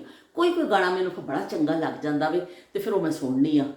ਤੇ ਉਹ ਇੱਕ ਦੋ ਸਿੰਗਰ ਹੈਗੇ ਨੇ, ਉਹਨਾਂ ਦੇ ਮੈਂ ਇੱਕ ਦੋ ਗਾਣੇ ਸੁਣੇ ਨੇ, ਮੈਨੂੰ ਅੱਛੇ ਲੱਗੇ ਨੇ। ਤੇ ਸਦਫ ਨੇ ਕਮੈਂਟ ਕੀਤਾ ਕਿ ਮਾਮੀ ਜੀ ਅਸੀਂ ਵੀ ਚੋਰੀ ਚੋਰੀ ਜਾਂਦੇ ਹੁੰਦੇ ਸਾਂ, ਉਹ ਸਮਾਨ ਸਾਨੂੰ ਲੈ ਕੇ ਜਾਂਦਾ ਹੁੰਦਾ ਸੀ, ਸਾਡਾ ਲੀਡਰ ਉਹੀ ਸੀ। ਤੇ ਅਸੀਂ ਜਾ ਕੇ ਚੋਰੀ ਚੋਰੀ ਸਿਨੇਮਾ ਦੇਖ ਕੇ ਆਉਣਾ। ਉਹਨਾਂ ਕਿਹਾ ਹੋਏ ਮੰਮੀ ਤੁਸੀਂ ਕਿਹੜੀ ਯਾਦਾਂ ਯਾਦ ਕਰਾ ਦਿੱਤੀਆਂ ਨੇ, ਅਸੀਂ ਵੀ ਚੋਰੀ ਚੋਰੀ ਜਾਂਦੇ ਹੁੰਦੇ ਸਾਂ, ਉਹ ਸਮਾਨ ਸਾਨੂੰ ਲੈ ਕੇ ਜਾਂਦਾ ਹੁੰਦਾ ਸੀ, ਤੇ ਫਿਰ ਅਸੀਂ ਦੇਖ ਕੇ ਆਉਂਦੇ ਹੁੰਦੇ ਸਾਂ। ਤੇ ਬਸ ਉਹੀ ਫਿਰ ਡਾਂਟ ਪੈਂਦੀ ਹੁੰਦੀ ਸੀ ਅੱਬੂ ਕੋਲੋਂ ਤੇ ਵੀਰੇ ਕੋਲੋਂ। लो भाई साढ़े शलजम तैयार हो चुके हैं, खूबसूरत हसीना आलम शलजम बिल्कुल रेडी है। असी तुहानूं दी शक्ल दिखा दिंदे आ। असल मैं बहुत नज़दीक करनी आ, ये तो भाफ आ जाती मेरे कैमरे के उपर, तो मैं तुहानूं प्लेट विच भी कढ़ के दिखा दिंदी आ। इनूं थोड़ा जिहा प्लेट च कढ़नी है। गर्मा गर्म शलजम साढ़े तैयार हो चुके हैं। अच्छा इस थोड़े टमाटर ज़्यादा पानी आ मैं, और ये धनिया फिर मैं सब भुनते हुए पा देनी, उपरों पा लवो तो सही है, लेकिन भुनते पाओ ना तो बड़ा अच्छा धनिया का टेस्ट आता है। बहरहाल अपनी अपनी रेसिपी है, कोई ज़बरदस्ती नहीं है किसी के नाल कि कोई ज़बरदस्ती रेसिपी नूं करे। अगर कोई ट्राई करना चाहे तो ज़रूर करे। उपरों थोड़ा जिहा मैं पा देनी हरी मिर्च का तड़का असीं होर ला देने थोड़ा जिहा। लो बई करके दिखा देनी तुहानूं मैं। सब लगता है शक्ल तो लग रहा बड़े चंगे बने ने, तो अज अम्मा जी ने भी इस बहाने ने याद कर लिया सी। हसीना आलम शलजम साढ़े तैयार हो गए ने। हुण असीं बनावांगे गर्मा गर्म रोटी ਤੇ ਫਿਰ ਅਸੀਂ ਖਾਵਾਂਗੇ ਰੋਟੀ। ਤੇ ਬਈ ਕੀ ਕਹਿੰਦੇ ਨੇ ਕੀ ਕਹਿੰਦੇ ਨੇ ਸਬਜ਼ੀ ਇਸ ਤਰ੍ਹਾਂ ਬਣਾ ਲਓ ਨਾ ਸਾਦੀ ਜੀ, ਤੇ ਚੰਗੀ ਲੱਗਦੀ ਹੈ। ਮੇਰੇ ਵਾਂਗਰ ਹਿਮਾਕਤਾਂ ਕਰ ਕਰਕੇ ਸਿੱਖ ਹੀ ਜਾਓਗੇ ਨਾ ਤੁਸੀਂ ਵੀ। ਤੇ ਅਸੀਂ ਵੀ ਬੜੀਆਂ ਹਿਮਾਕਤਾਂ ਕੀਤੀਆਂ ਨੇ ਕੁਕਿੰਗ ਦੇ ਹਵਾਲੇ ਦੇ ਨਾਲ, ਕਿ ਜਦੋਂ ਬਹੁਤ ਮਾਹਿਰ ਨਹੀਂ ਸਾਂ ਬਈ ਉਦੋਂ ਇਸ ਤਰ੍ਹਾਂ ਹੀ ਸੀ, ਗੁਜ਼ਾਰਾ ਹੀ ਹੁੰਦਾ ਸੀ। ਤੇ ਕਦੀ ਡਾਂਟ ਖਾ ਲਈ, ਕਦੀ ਕੁਛ ਕਰ ਲਿਆ, ਕਦੀ ਨਹੀਂ, ਲੇਕਿਨ ਐਵੇਂ ਆਹਿਸਤਾ ਆਹਿਸਤਾ ਸਿੱਖ ਗਏ ਅਸੀਂ ਸਭ ਕੁਝ। ਤੇ ਫਿਰ ਤੁਹਾਨੂੰ ਮਿਲਨੇ ਆ ਅਸੀਂ YouTube ਵਿਹੜੇ ਵਿੱਚ ਆ ਕੇ ਬੈਠ ਜਾਂਦੇ ਹਾਂ। ਤੁਹਾਡਾ ਸਾਰਿਆਂ ਦਾ ਬਹੁਤ ਸ਼ੁਕਰੀਆ। ਰੇਡੀਓ ਦੇ ਹਵਾਲੇ ਦੇ ਨਾਲ ਤੁਹਾਡੀ ਕੋਈ ਯਾਦ ਹੋਵੇ ਤੇ ਮੈਨੂੰ ਜ਼ਰੂਰ ਸ਼ੇਅਰ ਕਰਿਓ। ਮੌਜੂ ਤਾਂ ਬਹੁਤ ਬੜਾ ਵੇ ਕਿ ਜਿੰਨਾ ਅਸੀਂ ਇਹਨੂੰ ਕਰ ਸਕਦੇ ਹਾਂ ਅਸੀਂ ਕਰੀਏ, ਪਰ ਨਾਲ ਨਾਲ ਅਸੀਂ ਕਰਦੇ ਰਹਾਂਗੇ। ਜਿੱਥੇ ਰੇਡੀਓ ਦਾ ਜ਼ਿਕਰ ਆਏਗਾ ਅਸੀਂ ਕਰ ਲਿਆ ਕਰਾਂਗੇ ਗੱਲ। ਸਾਨੂੰ ਕਿਹੜਾ ਕਿਸੇ ਨੇ ਮਨਾ ਕਰ ਦੇਣਾ ਵੀ ਤੁਸੀਂ ਗੱਲ ਨਹੀਂ ਕਰਨੀ ਹੈ। ਤੇ ਮਾਹਾ ਦਾ ਮੈਂ ਜ਼ਿਕਰ ਕਰਨਾ ਭੁੱਲ ਗਈ। ਮਾਹਾ ਨੇ ਵੀ ਕੀ ਕਹਿੰਦੇ ਨੇ ਲਿਖਿਆ ਕਿ ਤੁਸੀਂ ਜਿਹੜਾ ਵਜ਼ੀਫਾ ਦੱਸਿਆ ਵੀ ਮੈਂ ਜ਼ਰੂਰ ਪੜ੍ਹਾਂਗੀ ਇਨਸ਼ਾਅੱਲਾ। ਉਹਨਾਂ ਦਾ ਵੀ ਕਮੈਂਟ ਆਇਆ ਸੀ, ਤੇ ਬਹੁਤ ਬਹੁਤ ਸ਼ੁਕਰੀਆ ਮਾਹਾ ਕਿ ਤੁਸੀਂ ਕੀ ਕਹਿੰਦੇ ਨੇ ਕਮੈਂਟ ਕੀਤਾ। ਇਸ਼ਫਾਕ ਦਾ ਕਮੈਂਟ ਆਇਆ। ਇਸ ਤਰ੍ਹਾਂ ਜਿਹੜੇ ਛੋਟੇ ਛੋਟੇ ਕਰਦੇ ਨੇ, ਸੌਲਤ ਹੁਸੈਨ ਕਰਦੇ ਨੇ, ਪਰ ਦਿਲ ਸ਼ੇਲ ਤੇ ਤਸਵੀਰਾਂ ਭੇਜ ਦਿੰਦੇ ਨੇ। ਤੇ ਇਸ ਤੋਂ ਫਿਰ ਉਹਨਾਂ ਦਾ ਵੀ ਮੈਂ ਸ਼ੁਕਰੀਆ ਅਦਾ ਕਰਦੀ ਹਾਂ। ਪਰ ਇਹ ਕਿ ਜਿਹੜੇ ਤੁਸੀਂ ਲਿਖ ਕੇ ਕਮੈਂਟ ਜਿਹੜਾ ਕਰਦੇ ਹੋ, ਕੋਈ ਯਾਦ ਆਪਣੀ ਸ਼ੇਅਰ ਕਰਦੇ ਹੋ, ਉਹਦੇ ਨਾਲ ਫਿਰ ਅੱਗੇ ਗੱਲ ਕਰਨ ਦਾ ਮੌਕਾ ਮਿਲਦਾ। ਮੈਂ ਪੜ੍ਹਨੀ ਆ ਤੇ ਉਹ ਕੀ ਕਹਿੰਦੇ ਨੇ ਫਿਰ ਉਸ ਹਿਸਾਬ ਨਾਲ ਅੱਗੇ ਅਸੀਂ ਗੱਲ ਕਰ ਲੈਂਦੇ ਹਾਂ। ਤੇ ਸ਼ਮਾ ਨੇ ਵੀ ਜਿਵੇਂ ਲਿਖਿਆ ਕਿ ਬਾਜੀ ਕਿ ਬੜਾ ਉਹਨਾਂ ਨੇ ਕਿਹਾ, ਤੇ ਉਹਨਾਂ ਨੇ ਸ਼ਮਾ ਨੇ ਇੱਕ ਹੋਰ ਵੀ ਮੈਨੂੰ ਯਾਦ ਦਹਾਨੀ ਕਰਾਈ ਕਿ ਇਹ ਨਈਅਰ। ਸ਼ੁਕਰੀਆ ਸ਼ਮਾ, ਮੈਂ ਬਿਲਕੁਲ ਭੁੱਲ ਰਹੀ ਸਾਂ। ਮੈਨੂੰ ਯਾਦ ਨਹੀਂ ਆ ਰਿਹਾ ਸੀ ਕਿ ਨਈਅਰ ਦਾ ਨਾਲ ਵੀ ਕੁਛ ਹੈਗਾ ਸੀ, ਮੁਹੰਮਦ ਨਈਅਰ ਕਿ ਨਈਅਰ ਅਹਿਮਦ, ਮੈਨੂੰ ਸਮਝ ਨਹੀਂ ਆ ਰਿਹਾ ਸੀ ਇਹ ਨਈਅਰ। ਤੇ ਵਾਕਈ ਤੁਸੀਂ ਕੀ ਕਹਿੰਦੇ ਨੇ ਮੈਨੂੰ ਯਾਦ ਦਿਲਾ ਦਿੱਤਾ। ਬੜਾ ਮੈਂ ਕੱਲ੍ਹ ਯਾਦ ਕੀਤਾ, ਉਸ ਤੋਂ ਬਾਅਦ ਵੀ ਬੜਾ ਯਾਦ ਕਰਦੀ ਰਹੀ। ਪਰ ਇਹ ਵੇ ਕਿ ਨਹੀਂ, ਘੋੜੇ ਨਹੀਂ ਪਹੁੰਚ ਸਕੇ ਉੱਥੇ ਦਿਮਾਗ ਦੇ, ਯਾਦ ਹੀ ਨਹੀਂ ਆ। ਤੁਹਾਡਾ ਕਮੈਂਟ ਪੜ੍ਹ ਕੇ ਮੈਨੂੰ ਫੌਰਨ ਯਾਦ ਆ ਗਿਆ ਕਿ ਇਹ ਨਈਅਰ ਹੁੰਦੇ ਸਨ।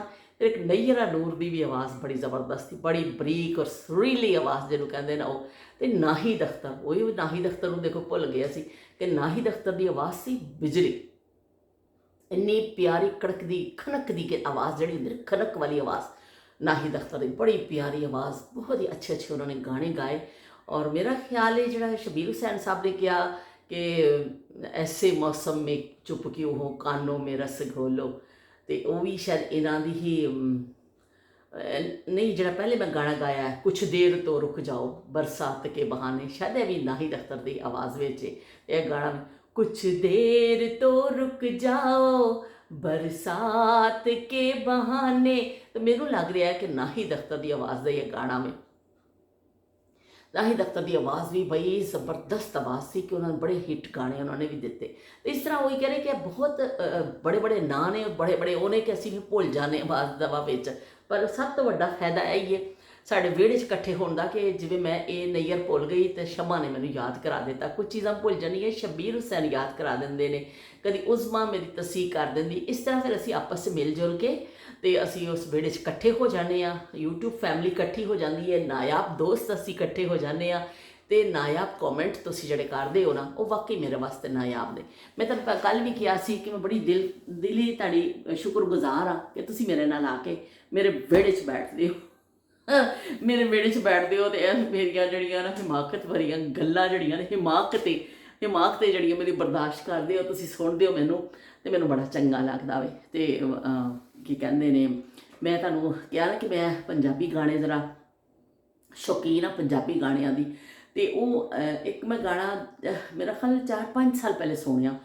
ਮੁਸਤਫਾ ਛੋਟਾ ਸੀ, ਉਹਨੇ ਇੱਕ ਲਾ ਲਿਆ ਤੇ ਉਹ ਫਿਰ ਮੈਨੂੰ ਕਾਫੀ ਦਿਨ ਅਸੀਂ ਜਿਹੜਾ ਨਾ ਅਸੀਂ ਸੁਣਦੇ ਰਹੇ, ਮੈਂ ਔਰ ਮੁਸਤਫਾ। ਤੇ ਫਿਰ ਉਸ ਤੋਂ ਬਾਅਦ ਫਿਰ ਇੱਕ ਹੋਰ ਗਾਣਾ ਆਇਆ, ਉਹ ਫਿਰ ਮੈਂ ਸੁਣਦੀ। ਇਸ ਤਰ੍ਹਾਂ ਮੈਨੂੰ ਪੰਜਾਬੀ ਗਾਣੇ ਅਗਰ ਕਦੀ ਮੈਂ ਸੁਣਾ ਵੀ ਨਾ ਕੋਈ ਨਵਾਂ ਅੱਛਾ ਲੱਗੇ ਤਾਂ ਮੈਨੂੰ ਜ਼ਿਆਦਾਤਰ ਪੰਜਾਬੀ ਗਾਣੇ ਅੱਛੇ ਲੱਗਦੇ ਨੇ। ਤੇ ਉਹ ਫਿਰ ਮੈਂ ਕੀ ਕਹਿੰਦੇ ਨੇ ਇੱਕ ਅੱਧ ਕਰ ਲੈਂਦੀ ਹਾਂ। ਇੱਕ ਗਾਣਾ ਮੈਨੂੰ ਹੁਣ ਗੁਲੂਕਾਰ ਦਾ ਨਾਂ ਨਹੀਂ ਪਤਾ, ਇੰਡੀਆ ਦਾ ਗਾਣਾ ਵੇ, ਇਸ ਦਾ YouTube 'ਤੇ ਹੀ ਸੁਣਿਆ ਸੀ, ਬੱਚੇ ਨੇ ਲਾ ਲਿਆ ਸੀ ਤੇ ਉਹ ਬੜਾ ਅੱਛਾ ਲੱਗਦਾ ਵੇ। ਮੈਂ ਤਾਂ ਉੱਡਦੀ ਕਬੂਤਰੀ ਨੂੰ ਵਾਜਾ ਮਾਰਦਾ ਸੀ, ਉੱਡਦੀ ਕਬੂਤਰੀ ਨੂੰ ਵਾਜਾ ਮਾਰਦਾ ਸੀ, ਜੇ ਲੱਗਿਆ ਵੱਜ ਮੇਰੇ ਲਈ ਕੜੀ, ਓਏ ਸੇਮ ਟਾਈਮ ਸੇਮ ਜਗ੍ਹਾ, ਸੇਮ ਟਾਈਮ ਸੇਮ ਜਗ੍ਹਾ, ਅਗਲੇ ਉਹ ਦਿਨ ਫੇਰ ਮਰ ਜਾਣੀ ਆ ਕਿ ਛੱਤ ਤੇ ਖੜੀ, ਓਏ ਹੋਏ ਓਏ ਓਏ ਓਏ ਓਏ ਓਏ। ਇਹ ਮੈਨੂੰ ਬੜਾ ਚੰਗਾ ਲੱਗਦਾ, ਸੇਮ ਟਾਈਮ ਸੇਮ ਜਗ੍ਹਾ, ਅਗਲੇ ਉਹ ਦਿਨ ਫੇਰ ਮਰ ਜਾਣੀ ਆ ਕੇ ਖੜੀ ਹੋ ਗਈ। ਤੇ ਇੱਕ ਉਸ ਤੋਂ ਬਾਅਦ ਫਿਰ ਮੈਂ ਪਿਛਲੇ ਸਾਲ ਜਦੋਂ ਗਈ ਆ, ਮੇਰੇ ਭਾਂਜੇ ਨੇ ਸੁਣਾਇਆ ਸੀ, ਐਸਨ ਨੇ। ਉਹ ਗਲੂਕਾਰ ਦਾ ਮੈਨੂੰ ਨਾਂ ਨਹੀਂ ਪਤਾ, ਲੇਕਿਨ ਗਾਣਾ ਬੜਾ ਅੱਛਾ ਸੀ। ਇੱਕ ਚੁਟਕੀ ਮਾਰੀ ਉਂਗਲਾਂ ਦੀ, ਤੈਨੂੰ ਚੱਲ ਮਾਰਾਂਗਾ ਪੱਖੀਆਂ ਨਾਲ, ਅਸੀਂ ਚੰਨ ਸਿਤਾਰੇ ਕੀ ਕਰਨੇ, ਸਾਨੂੰ ਇਸ਼ਕ ਹੋ ਗਿਆ ਅੱਖੀਆਂ ਨਾਲ। ਤੇ ਚੰਨ ਸਿਤਾਰੇ ਕੀ ਕਰਨੇ, ਸਾਨੂੰ ਇਸ਼ਕ ਹੋ ਗਿਆ ਅੱਖੀਆਂ ਨਾਲ। ਓਏ ਹੋਏ, ਇੰਨਾ ਜ਼ਬਰਦਸਤ ਕਿ ਜਿੰਨੇ ਦਿਨ ਫਿਰ ਮੈਂ ਉੱਥੇ ਰਹੀ ਨਾ, ਤੇ ਉਹ ਅਸੀਂ ਇੰਨਾ ਸੁਣਿਆ। ਮੈਂ ਐਸਨ ਨੂੰ ਕਹਿਣਾ, ਐਸਨ ਲਾ ਦੇ ਗਾਣਾ ਮੈਨੂੰ, ਉਹਨੇ ਚੰਨ ਫਿਰ ਮੈਨੂੰ ਲਾ ਦੇਣਾ, ਫਿਰ ਮੈਂ ਸੁਣਨਾ। ਇੰਨਾ ਸੁਣਿਆ ਉਹਨਾਂ ਦਿਨਾਂ 'ਚ ਅਸੀਂ ਉਹ ਗਾਣਾ ਕਿ ਹਰ ਬੰਦਾ ਜਿਹੜਾ ਹੈ ਨਾ ਉਹ ਗਾਣਾ ਗਾਣ ਲੱਗ ਗਿਆ ਸੀ ਕਿ ਤੈਨੂੰ ਚੱਲ ਮਰਾਂਗਾ ਪੱਖੀਆਂ ਨਾਲ। ਤੇ ਮੈਨੂੰ ਥੋੜ੍ਹੀ ਦੇਰ ਪਹਿਲੇ ਸਮਝ ਨਹੀਂ ਲੱਗੀ, ਜਦੋਂ ਸ਼ੁਰੂ 'ਚ ਉਹਨੇ ਕਿਹਾ। ਫਿਰ ਮੈਂ ਆਪਣੇ ਬਹਿਨੋਈ ਕੋਲੋਂ ਪੁੱਛਿਆ, ਨਾਸਰ ਕੋਲੋਂ, ਮੈਂ ਕਿਹਾ ਇਹ ਕੀ ਕਹਿ ਰਹੀ ਆ। ਫਿਰ ਉਹਨੇ ਜੋ ਕਿਹਾ, ਫਿਰ ਮੈਂ ਗੌਰ ਨਾਲ ਸੁਣਿਆ, ਫਿਰ ਸਮਝ ਲੱਗਿਆ।